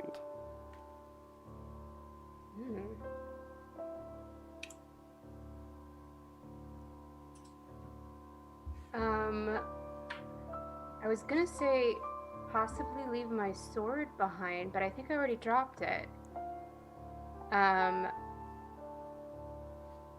Well, let's run into something worse. I don't want to keep making bad things happen to my character. But can I keep making bad things happen to my character? I think if you want to leave Keep something... Milo behind. Yeah, if you want to leave something Yeah. behind, those two are... I think she's like almost standing over you a little bit. So like, in front of. You move towards the witch, just begin running towards her. I love it. As the elemental just brings its hands down, splashing a good ton of water on the area where Milo and Elaine are, giving them both 1 harm. Yeah. But you're able to get up to Gina, who she's like trying to control the elemental, so she looks freaked out that this furry beast is in front of her now. Yeah, I'm, I think in a werewolfy state, I think there's not a lot of communication happening. I think it's just swipe, attack. You attack me, I attack you. Lash out. Oh, the hits stop coming and they don't stop. That's a 12. Okay, so you do Nice. harm, and they choke up momentarily. So, I mean, she already choked up. I think I grab her in like a clawed paw, like around the throat, and I'm like lifting her up.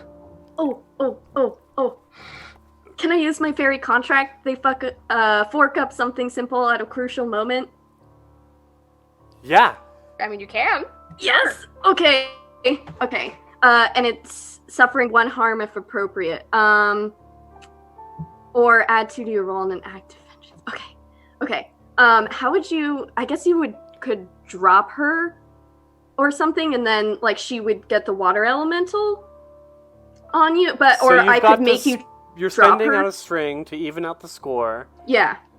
Yeah, they fork up something, suffering. Okay. Okay, yeah, go for it, sorry. I was just Okay. double checking the rule. Do it. Yeah. So. Yeah. I mean, I think it's.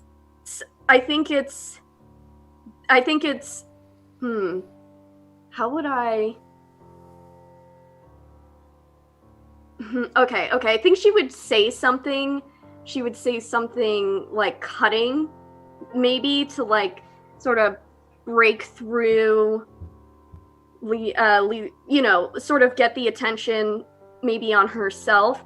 Not even really meaning to, but she's just very angry. She's very angry and confused, and So you were playing make believe in the caves when you should have when you were supposed to be meeting us in the pumpkin patch. Ooh. yeah, I think she says that. That's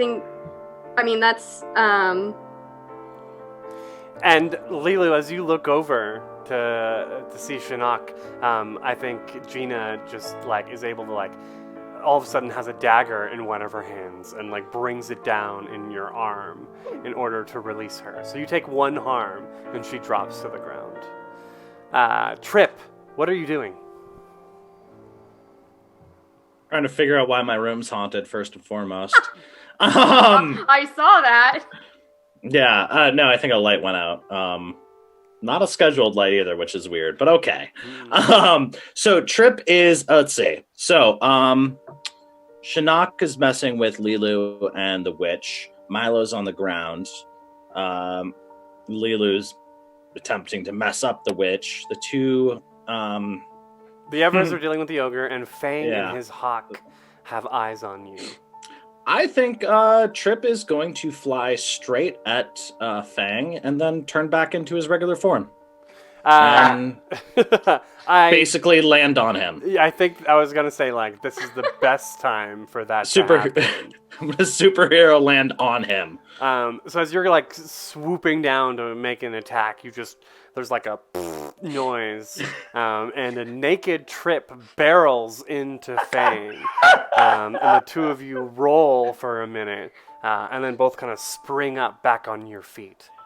No fear, no pants. Now that's a meet cute.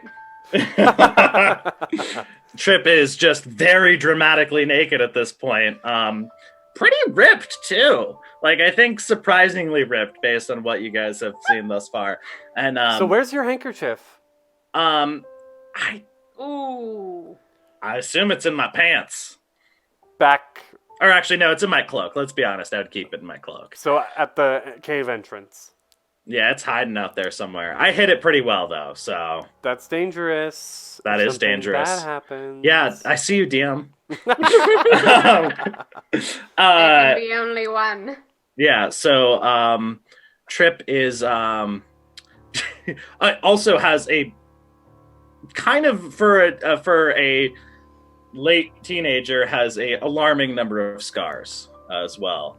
I think this has been a rough and tumble and physically rowdy life led thus far, and Trip's just going to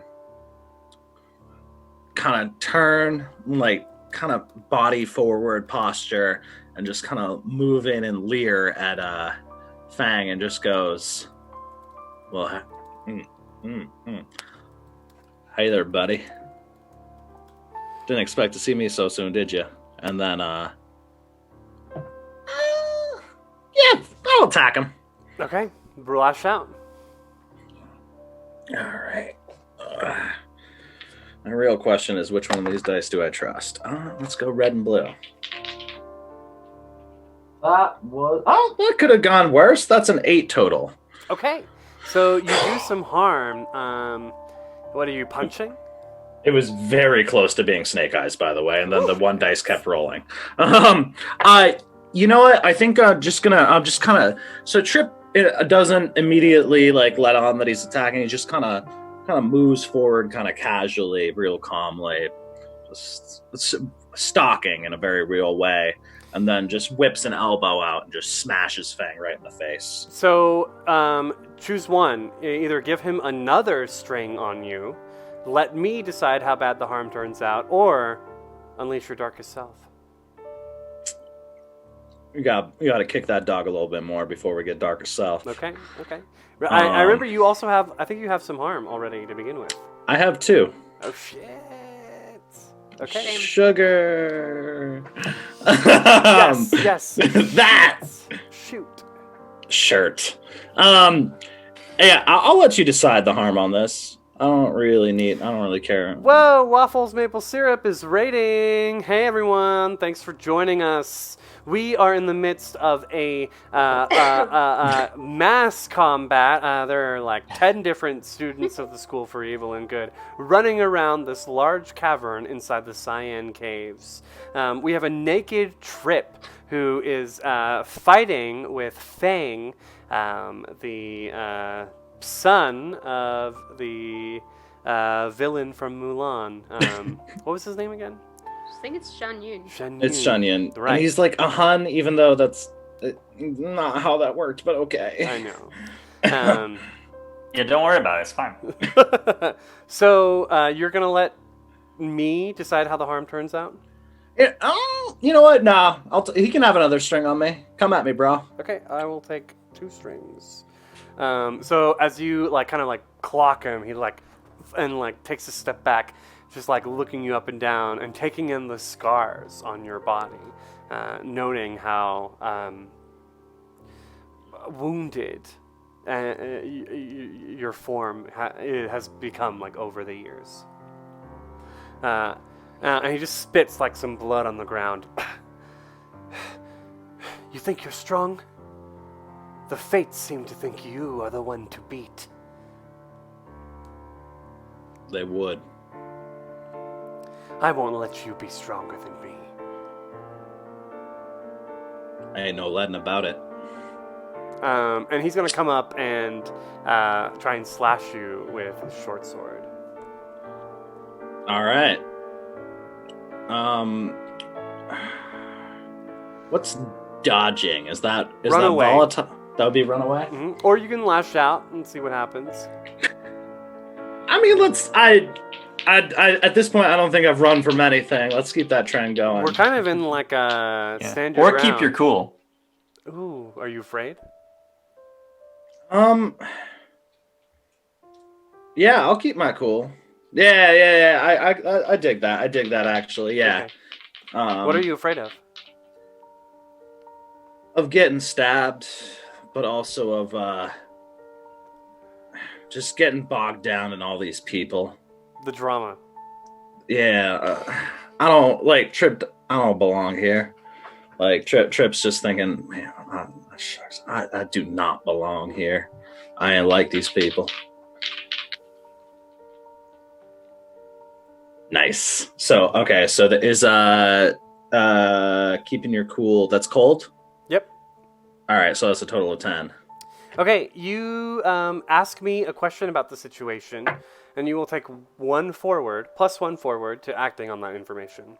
So as you dodge out of Fang's path, his sword, what kind of insight are you looking for?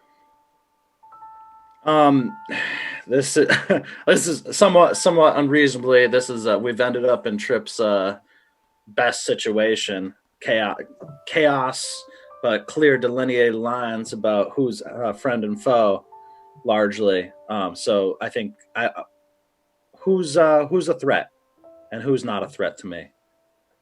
That's all. That's all Trip cares about. He just cares about the line and who crosses it. You know the line between good and evil. That's obvious here. Who's on which side. But you also know that doesn't matter what team you're on at the end of the night. It's about who's got your back. So yeah, Fang definitely doesn't. And you know for sure that neither Farkas nor Chanticleer do as well. You still, I think, feel confident that Trip and Milo might, or that Lilo and Milo might. I don't have my own back. We got bigger problems. And you know that Gina would split the win with you.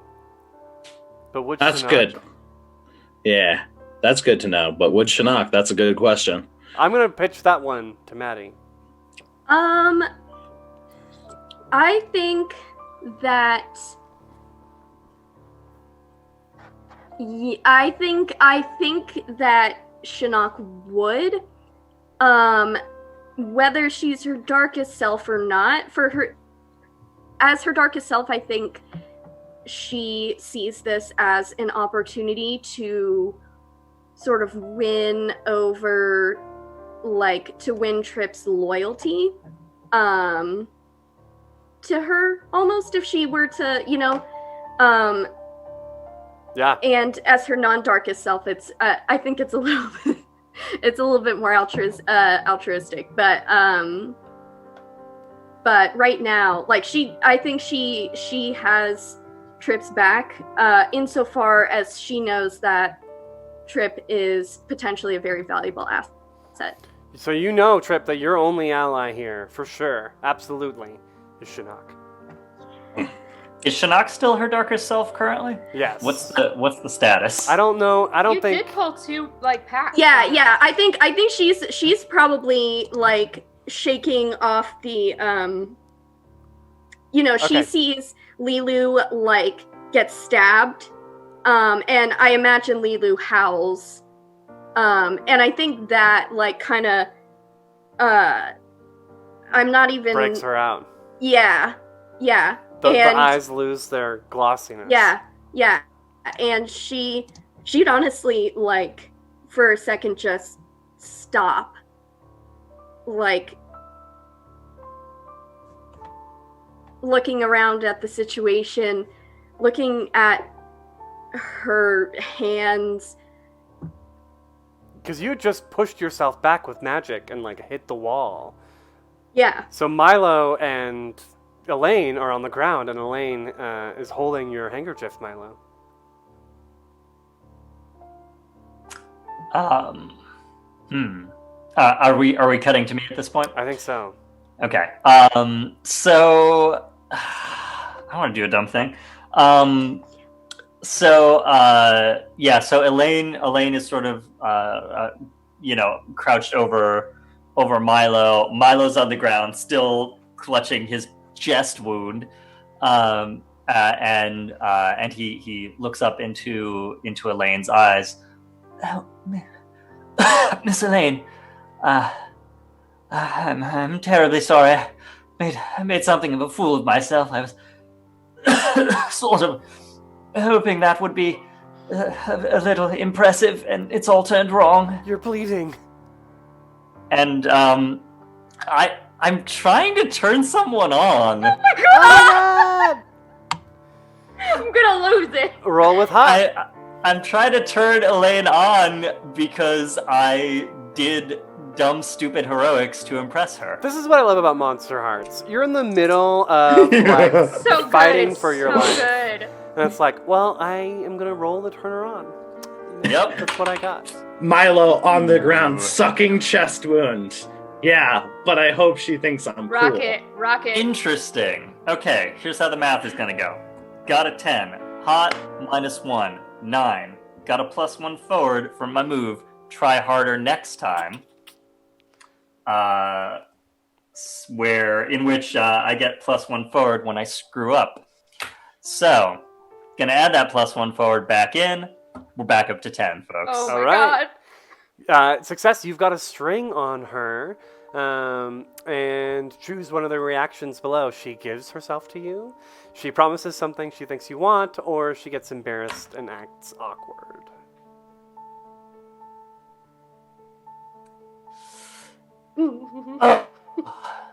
You're so She brave. promises okay. She promises something that she thinks Milo wants. She thinks Milo wants to win. And in order for Milo to win, she can't win. Milo, I'll do whatever I can to make sure you win this. You deserve it. And she's gonna like pick you up behind the arms and like start pulling you towards the river, away from this no. combat, but towards where the ogre thing is happening. But just to get you kind of like away from this. I'll do whatever I can to help you. Miss Elaine, don't strain yourself. Hey, DM. Speaking Uh-huh. of doing stupid things Okay, and angsty things, back to Lilu. I had a question. Mhm. Whether or not it's relevant to cut to me, we will find out. in bestial form. I'm not certain how cognizant exactly I am. Considering what caused it was watching Milo get shot, would hearing Milo in pain as he's being moved closer to the other danger trigger me tossing Elaine into a wall or something? You tell me. Stupid? I think it is. I think it's a mistake, and I think that roll to keep your cool. It might count towards snapping her out of it, depending. Okay. She likes Elaine. Definitely keep your cool. This is definitely... You're afraid of Milo, your friend, being injured. You keep it? We're good. Okay. I think that is 12. So there's definitely your form almost like instinctually... Right, goes to hit her, and she's like, and you pull out of it, and she pulls him away even further. At that point, Farkas and Chanticleer, one of them is gonna get knocked out. Who's it gonna be? A good riddance, says I. So, West. Farkas gets like as the gigantic club hits him. He knocks against the wall, and he hits the ground, and you like see him as he's falling towards the ground drop the handkerchief, and he just like in the smoke disappears as he's like pretty much totally concussed by this attack. And Chanticleer just lets out like a resounding "Wah!" and like this sound wave hits the ogre, and he's stunned for a moment, buying some time. What are the rest of you doing? I want to hit it like a freight train because now it's the biggest threat. Yeah, I think like if we're in some semblance of turn order, kind of at Lilu, because your previous thing was a reaction. Oh, that's fair. Okay. Okay. I feel like it would be Lilu, Shinnok, then me, then Milo again. With the turning direction of like almost hitting Elaine, and then like my better nature kind of filtering through just a bit, my eyes like scan upward at the ogre, and I like my paws like kind of pad at the earth behind me, and I take like a running leap at it to like try to pin it down and like swipe at it. Okay. This thing is still several feet on you, but I'm a little bigger now. I'm not as big as it, right. but I'm looking for velocity and force. Mm-hmm. And I might just get it with a 10. Okay. You do some harm and knock it back, stunning it. So yeah, you come up and slash across the face. And like for a moment there's blood in its eyes and it's having trouble seeing where it's going. I growl right back at it. The trip? No, Shinnok. Yeah, Shinnok. I think Shinnok is still like. Did I take harm from hitting the wall? I don't think so. Okay. Gina is near you also. She'd just gotten out of Lilu's grasp. I think she is still very almost like, you know how when someone has a seizure, they come back and they're kind of there's a period where they're very out of it. I think she's still very confused and like trying to get her bearings, but she knows, I think, fuzzily what happened, and she sees Milo bleeding very badly, and she's evidently made that situation worse. And I think she is just gonna pick herself up and start running towards Milo and Elaine, which looks probably very bad. Right. But she's not aware of it. And I think she's going with the intention of trying to help somehow, but she's just sprinting. I'm not sure if Elaine would do something. I mean, she's gonna react, but like all she has is to pull Milo away. So and she's not very strong, so you're able to catch up definitely. Okay. And I think she's gonna fall to her knees next to Milo. And Milo, you can see, I think her eyes have changed. They're not, there's that reflective, sort of glossy sheen to them is gone. And she's crying, silently. She doesn't say anything. But she's sobbing. And I think, is there there's healing. So it says once per session, you may heal one harm. Could I tend to Milo's wounds? Or could I use my finger glow to use transmogrification? I think the healing specifically, it means it takes time. So Gotcha. you would need to be out of this kind of hectic round by round sort of combat. And unfortunately, no, the mogrification isn't. It won't help you heal anyone's wounds. Gotcha. Okay. Okay. So what I think she's gonna do is I guess the ogre is kind of, Elaine's dragging him closer to the ogre. But not too close. Yeah. I think Shinnok is just going to try to buy them time. And she's going to try to use her sort of sneaky magic to hide them. Okay. Maybe sort of, I'm thinking the elven cloak, sort of, Sam and pulls it over him and Frodo and they look like a rock. Like that sort of idea. You've got some. So remember the 3 schools we have: water, weather, and demogrification. Those are the schools of magic that we can hit. Mogrification is very much like druidcraft in a lot of ways, plants and animals. So I think maybe something like, I don't know, turn us into some goddamn rocks or something. I don't know. yeah, that's what I was thinking. Like turning their skin color like rocky or mottled, or there you go, something like that. Cool, yeah. Cool. Okay. Roll I really hope this purpose. doesn't backfire. Yeah, we'll see. That is a 9. A 9. Okay, so you are able to change their coloration to kind of match the camouflage that you're wearing, actually, as they blend into the dimness of the cavern and the rocks. However, your fingers become stiff and stony themselves, so you're going to take -1 to the next roll. -1, like -1 forward? Yes. Cool. Awesome. And with the finger glow, make her stand out to, maybe attract negative attention? Yeah. To herself? Yeah. Sure. Okay.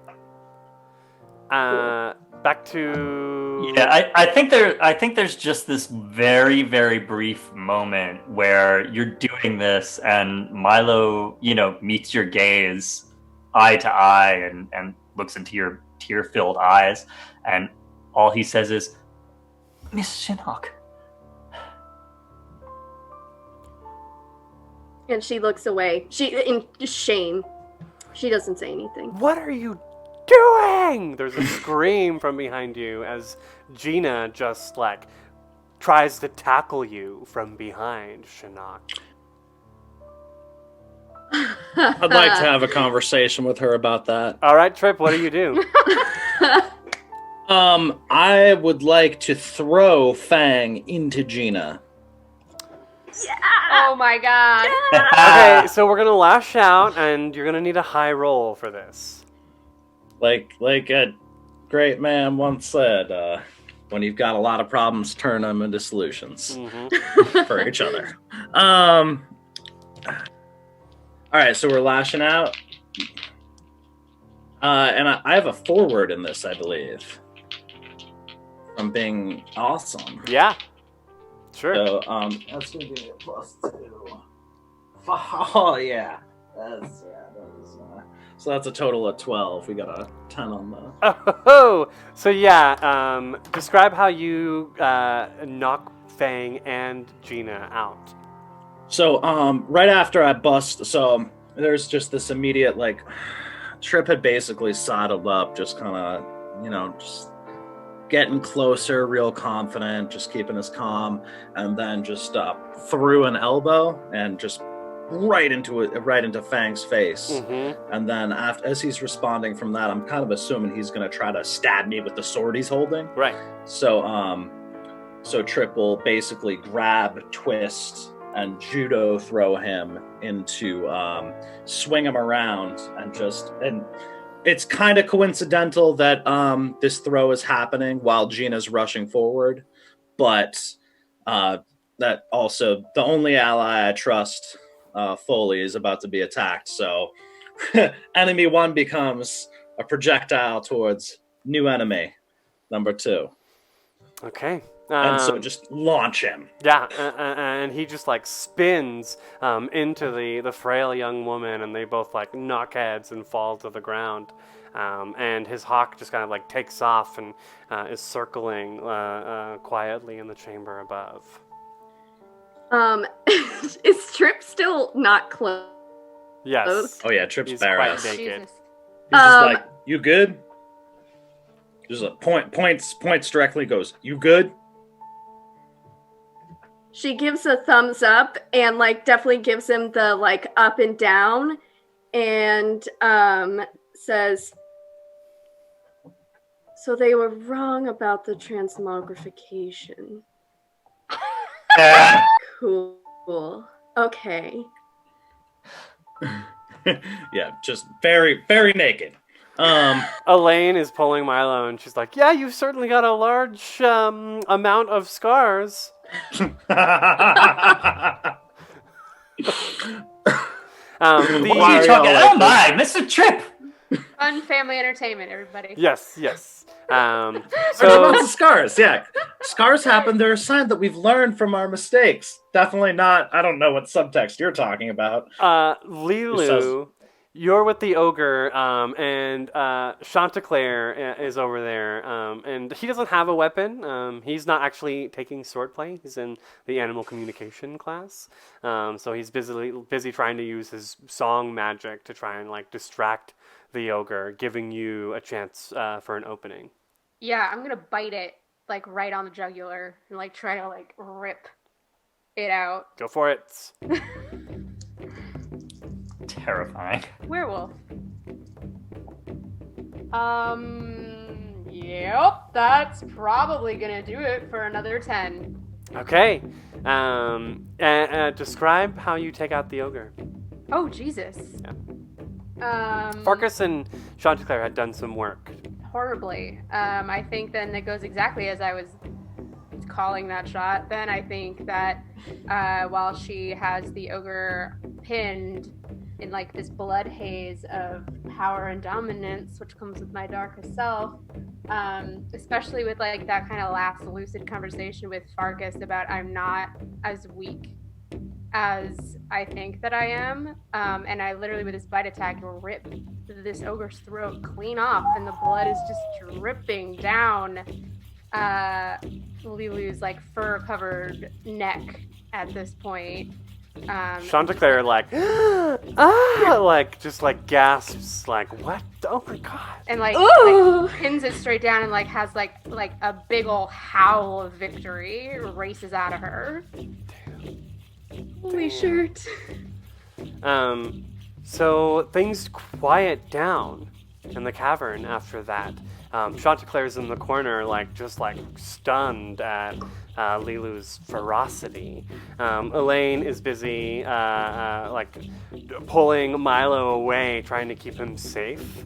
And Shinnok and Trip are the only two nevers left in the competition. Get out. So Who are you saying? Trip is Trip. Everybody. Right? You're saying that's everyone.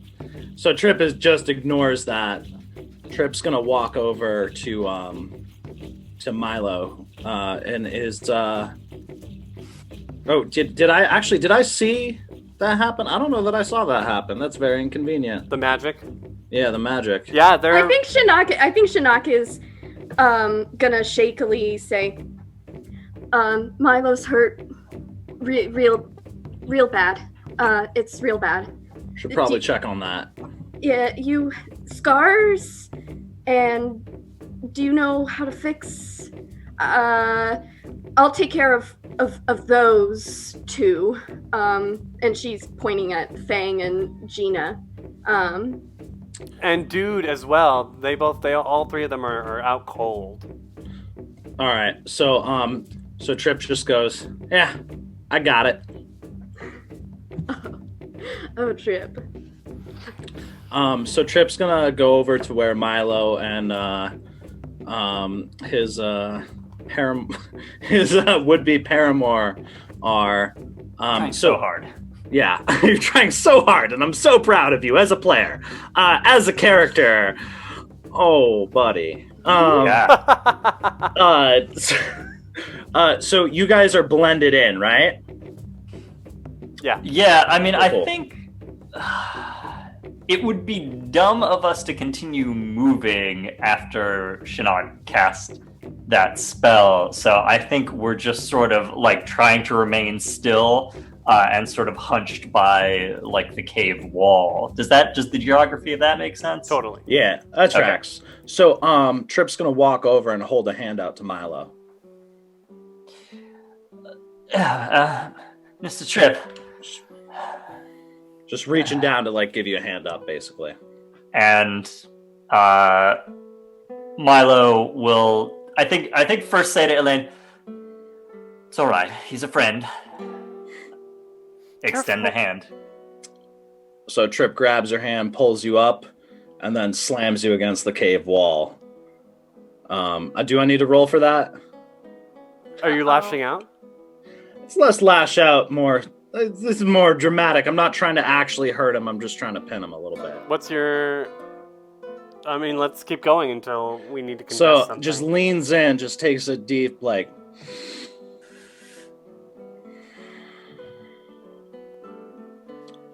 Little toy soldier, you want to tell me why you smell like a hunter?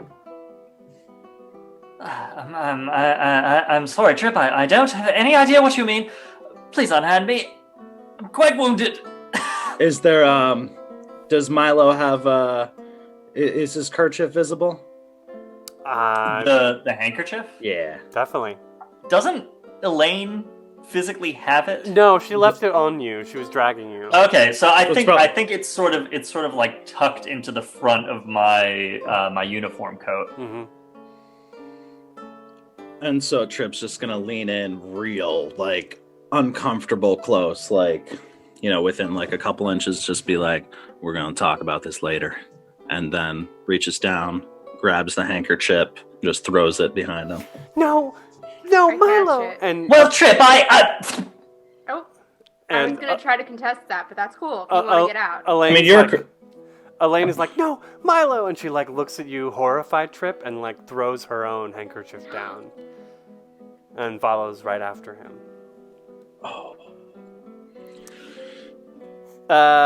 Leaving Lilu and Chanticleer as the only other two people in this cavern. I said get out! And I saw that you did that, Trip. Mm-hmm. I'm coming for you. That's fair. So Trip is just turned around at this point. Is just and after that is like kind of not. I don't think he's fully processed or is aware that you're a little bit large and fuzzy, but not necessarily that you're an absolute threat. And just kind of is looking at Shinnok and then looking at you, just scoping the field. Shinnok is gonna back Trip's play, I think. Like, not, I don't think she's gonna lunge at Lilu or anything, but I think she was asking for you to help Milo. And you did, I mean, he needed to get out and get medical attention. That's not the way she would have done it, but I think she's gonna back Trip's play again, because I think, unfortunately, right now she trusts Trip more Right. than she trusts anyone else. And I think you, at this point, were able to grab the handkerchiefs for Dude and Gina and Fang as well and disqualify them from the my competition. Fingers like Right. So I wish there had been chronologically time to steal somebody's pants, but So oh, where's Lilu's handkerchief? Probably in my ripped up red peacoat that's on the floor. I'm gonna run for it. I was waiting for somebody to bring that up. I totally forgot. Okay, so let's set the scene. Trip isn't aware yet. I'm not wearing clothes either anymore, y'all. We've got we're on two sides of the cavern, split with the stream down the middle. We have Trip, a naked Trip. The camera is just right at the waistline. And there's lots of convenient stalagmites. Every time there's a wide shot, there's a oh my god, the floor is covered in mushrooms. Yes. Yeah. Every time there's a wide shot, there's a mushroom conveniently in the way. Behind him, we see Shinnok diving for Lilu's red jacket. And on the other side, we see this 10-foot tall bestial Lilu, all furry, and kind of cowering behind her is upside down Dorito chip Chanticleer. Lilu, you see Shinnok diving for your handkerchief in your jacket. I'm gonna. Ooh, nice. I think because I'd already said that I was running for Trip, there might be a reverse moment of boom, boom, boom. I see that, and instead of a claw attack or anything like that, I'm just gonna boom, try to jettison you without cutting you or anything away. I think and pushing you towards the exit, strategically forcing you out. I think we might call this just a plain contested roll. Just if you both throw 2d6 down, we see who comes out with what they want. All right. Okay. No modifiers? No, this is for Shinnok and Lilu. Maybe. Sorry, you confused me. I do think you're both using volatile. Yes. Well, that's not very right. I think I'm the only person in this entire party that's good with volatile, except for Milo. I'm great with volatile. I'm good with volatile. Hasn't helped you, but I'm great at it. 3. Ooh, that's a 9. Oh, damn. So you are going to do 1 harm to Shinnok as you Ooh, boy. pummel her out of the way. I'm at 2 harm. That'll do it. Definitely cracked a rib. And she flies across the chamber away from your jacket and the handkerchief. Question DM for wording here. I escape my darkest self when I wound someone I really care about. Does harm count, or does it have to become a wound? No, harm is a wound. Harm is a wound. I'm in Invisible Sun territory again. Yep. We play a lot of different systems. It happens. Terrific. I keep asking my players to make spot checks, and there's one system, and that's 3.5 where spot's a thing, and Pathfinder, and they're just what? And I'm hey, sorry. And I mean, out of everyone here. Yeah, I have Shinnok. a history with Shinnok. Right. So I think that happens, then it's Shinnok spits blood at you. She probably bit her tongue. Oof. I was not pushing you towards the wall, though. I was trying to push you away towards the exit. And do you start shrinking now? Yeah, I mean, I think once that happens, if Darkest Self ends, when harm ends too, she's coming back to regular old Lilu. Naked. With a lot of hair. Right. So it's covering the front area. Exactly. Isn't that what's the famous painting, the Lady Godiva painting? Yeah, a little bit. Lilu! Chanticleer is shouting from the other side of the stream. Get away from them! We can still take this! Trips go rolling right towards him right now. Oh shit. Oh shirt. My language. Shinnok, juts her, her jaw forward. She's like grinding her teeth, and she's coughing, and she starts to crawl towards Lulu's handkerchief. Trip, make your lash out roll, your volatile roll, if you're going towards. Yeah, I'm going right toward. I'm not. This isn't gonna be volatile though. So Trip is just moving fast, but confident, like just really like, scared little birdie. So he's just gonna roll right up and just stop a short distance away, and then just approach real slow. Just What are you doing? Stay back. Look, and he lights up his orange, like orange like a sunrise finger glow. Let's be honest here. You know this ain't gonna work out well for you. So do me a favor, take off your pants, and you can leave here without getting hurt any worse. And this is an interesting one, because this is both a threat, but also it's just kind of like, just take off your pants, bro. You're trying to turn him on? Yeah, a little bit. Roll with hot. Definitely not my worst stat. That's a 6. That's 7 on the dice, and then I can't. -1. His finger glow just like shoots some bright sunlight into your eyes, like blinding you momentarily. Step back! Get away from me! Just wanted to do it the easy way, buddy. And I think he's going to almost like yodel a Just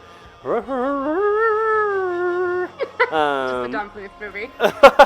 as the like the array of light shoots out once more from his finger, kind of surrounding you, and you start to feel really hot, like a really hot summer's day. What do you do? I'm used to the toasty, or I'm biologically inclined towards the toasty southern climates. Mm-hmm. So I'm gonna punch him in the throat. Okay, blast shot. Go for it. Man, I'm getting so that's a 7 and a 1, so an 8 total. An 8. Okay. So you come up and punch him in the throat. For sure. And you either give him a string, or become your darkest self. God, I want to, but it's just not narratively appropriate. Because this is gonna knock him out on top of. Oh yeah, so he can get a string on me. So so basically, so I'm gonna elaborate a little bit if that's cool, Chris. Go for it. So just punch him right in the throat, cut that yodeling out, and just and then grab him and just slam him up against the wall and just goes, seriously, it could have been real easy, and then just slam him again, and then while he's stunned, shuffle through his shirt or coat or whatever, find his kerchief and just flick it off to the side. Okay, and Chanticleer is out, but he does have a string on Trip now. Yeah, he probably saw a little bit of the golden eyes, a little bit. He saw a little bit of the growly boy. Right, the BB. So we cut back to the other side of the stream with a standoff between old friends, childhood friends, Shinnok and Lilu. As Chanticleer disappears, I think Shinnok will say, all your friends are gone. You should leave too. She's covered in blood. Like, from the ogre. The blood is still like all over her mouth and down her chest, and in her hair. And she, are you holding my kerchief or are you trying to reach for it? I think I'm still probably trying to reach for it. Okay. You're standing on top of it. I think I with shaky hands, like, pick up the tattered, like, coat and just kind of wrap it around me just a little bit, and pick up the kerchief and just go, and there's like tears in her eyes too as she's doing this. I'm sorry. I don't deserve to be here. And she slams it onto the floor and disappears. Looks like Evers aren't so good after all.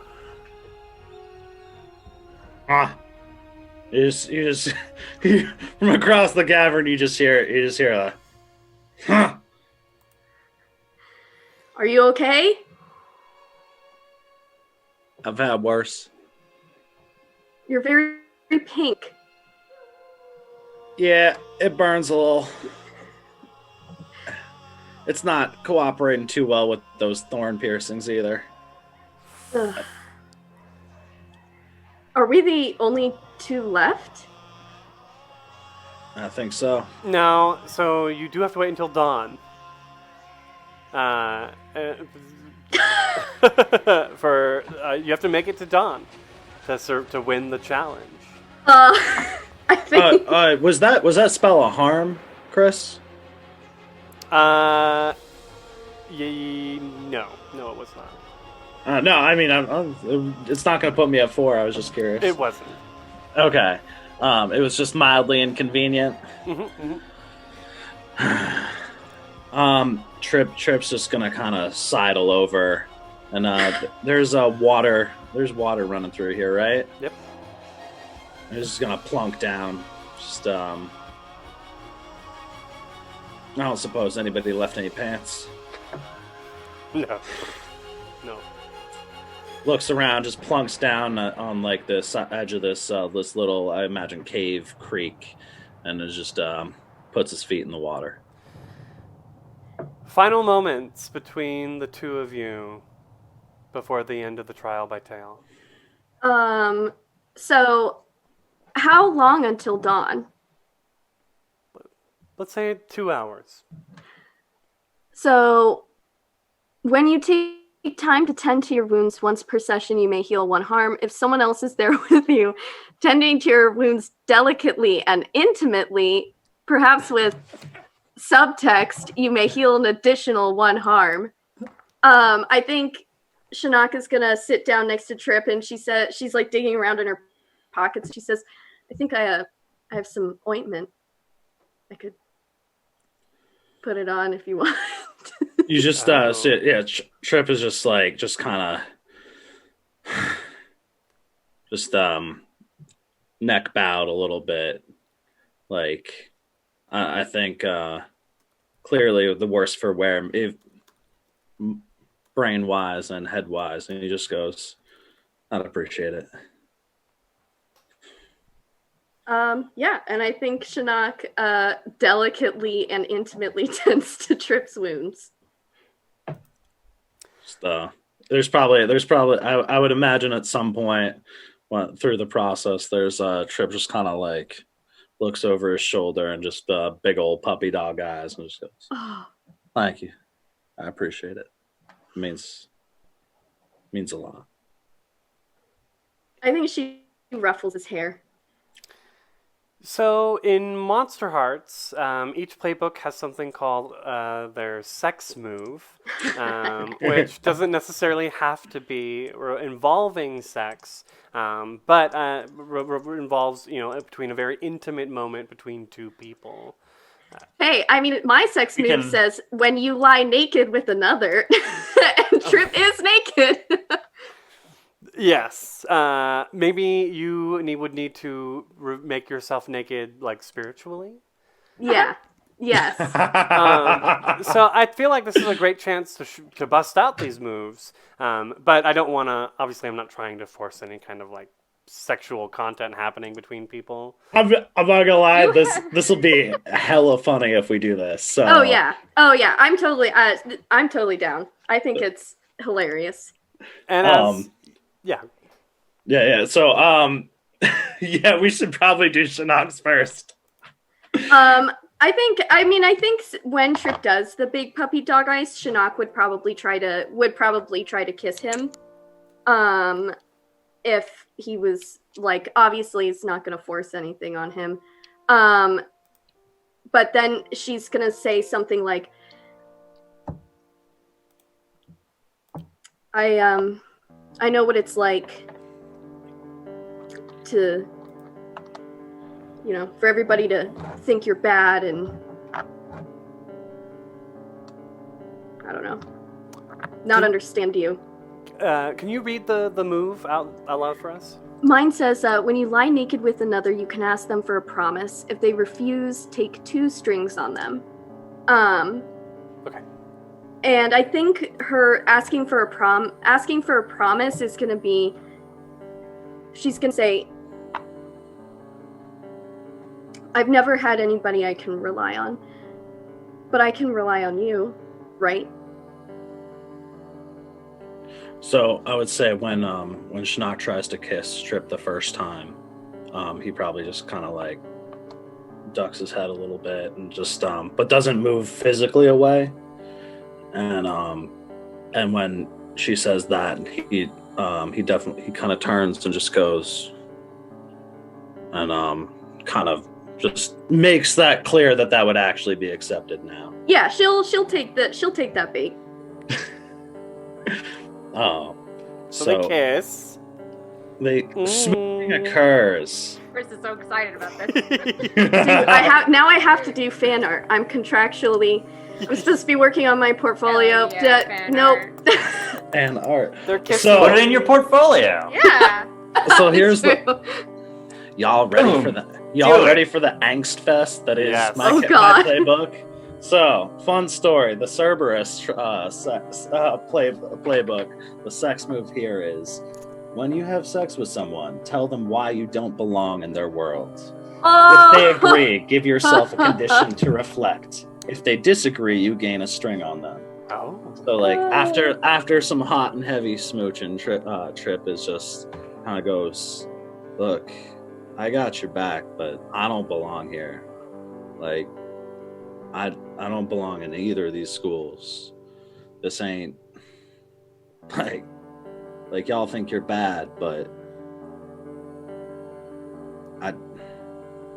I'm worse. I was never supposed to be. I think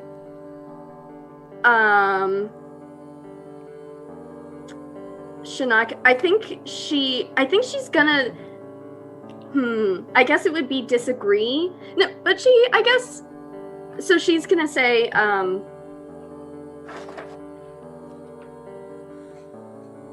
you might not belong with them, but you belong with me. And then I think in the same way that you heard her say earlier, Trip, but heard her say dog, you hear belong with me, but you also hear just under the surface, very quietly, you belong to me. Oh. Shit. It works. I think Trip goes quiet for a little while and just still kind of paddling his feet in this cave water. We'll wait for the sun to rise and doesn't actually really say anything, just kind of goes and just tilts his head over and lies it on your shoulder. Because I think you're actually taller than me. Yes, I am. I totally forgot about that. Oh, that's great. So is that like, I guess, either a string on me, or what was the other one? It's a string. If you agree, give yourself a condition. So if they disagree, you disagreed, yes? I think that's a disagree. Yeah. I gain a string on you. Yeah, take that string. Absolutely. And when the sun rises, a magical glowing blue portal appears in front of the pair of you. And as you I've given Trip my handkerchief to cover his. Smart. And as the two of you step through, both schools for good and evil are awaiting you on the other side, as the school for evil and the rest of your never classmates erupt in a villainous, raucous roar, celebrating your win. So this is a very distinctly one-handed, one hand down, one hand up. Yes. Just, I think, oh God, there's so many people looking at me. Oh God, you're There's so many naked. people looking at us, and I am very naked. Dean but Morgan also... Le Fay is like, whoa, but she's also she like comes up like to the pair of you and maybe conjures a little cloak for Trip, and puts her arms around your shoulders and she says, "Well, my captains, we have some work to do." And that is where we'll end tonight's Beautiful. episode. Hey. Whoa, congrats. Wow. I see you, artistically inclined. How the fuck can I read? I'm literate. I swear to God, guys. Forks everywhere. Oh yeah, those things. I see you. I see you in the comments, and I appreciate you. Yeah, you all have been real great in the comments tonight. Just on fire. Absolutely. There was. Thanks everyone for tuning in tonight for the third episode of the School for Evil and Good. If you enjoyed tonight's content, Peak YA, check out the School for Good and Evil book series written by Soman Chainani. The link is in chat. That's the setting that we have been inspired by. Famous Rec, G. Michael Austin, the Artistically Inclined, thank you all for joining us tonight. I see a few other new names in chat as well. Thanks for being here, everyone. Great Samino, Mark Likes Music, fellow captains here at ManaPot, thanks for tuning in and checking us out. We've got plenty of other great stuff happening at ManaPot Studios. On Friday is another ManaPot happy hour where we're starting our vampire flight. So be sure to bring your red wine and to tune in at 8 p.m. on Friday. And check the calendar link down below to see all of the other great streams we have to offer. We are actually going to announce a second happy hour tomorrow on Wednesdays. So, hump day, if you will. And I think Shinnok and Trip definitely will. Oh. Any shout-outs, y'all? Yeah, go and there are some great friends of ours that run the Charging Moose Media, and they have a lovely D&D podcast called Encounter Party. It's fantastic. They're wrapping up their second season next little while here, and they're awesome. Go check them out. And let's see, you can see more of me, and I don't remember which direction you are on the screen. I'm pretty sure it's Point diagonally. that way. Point in all directions and you'll never be wrong. In one of these All directions, there is a Marcy, and you can find her and I on every other Sunday on the Hole in the World podcast, also on ManaPot Studios. Invisible Sun, it's wacky. Mm-hmm. That's all I got. You can find me at Cellartator on Instagram and Twitter, and yeah, Tumblr, I guess. I'll probably be putting out some fan art. Yay! Yes! There's some good moments in this episode. So many. Some really good ones. I call it episode, whatever, session. It's an episode. It I definitely die is. every time Milo Chapter. does anything. I know. Oh my god. I promise endless angst next week, y'all. Oh man, it's gonna be so. Yeah, same. I hope you're ready for this. Yeah, next week is our winter holiday. So let's find out what kind of hijinks the students can get up to while most of the rest of the students are away for Christmas. Or other, let's say, winter holidays. I don't know what. Endless Woods is full of different solstice celebrations. I'm sure there are many and varied. Festivus. I have one more plug I'd like to make. Oh, sure. Slightly off brand, but a lot of us here, both on stream and possibly in the chat, frequently visit a little known bar called The Holler right here in Brooklyn, and it's going through some tough times, as is everybody during this quarantine. I'm about to post a link to their GoFundMe in the chat. If you've ever been there, ever want to be there, it's a frequent hangout of a lot of ManaPot streamers. It used to be our Friday night and Saturday night spot.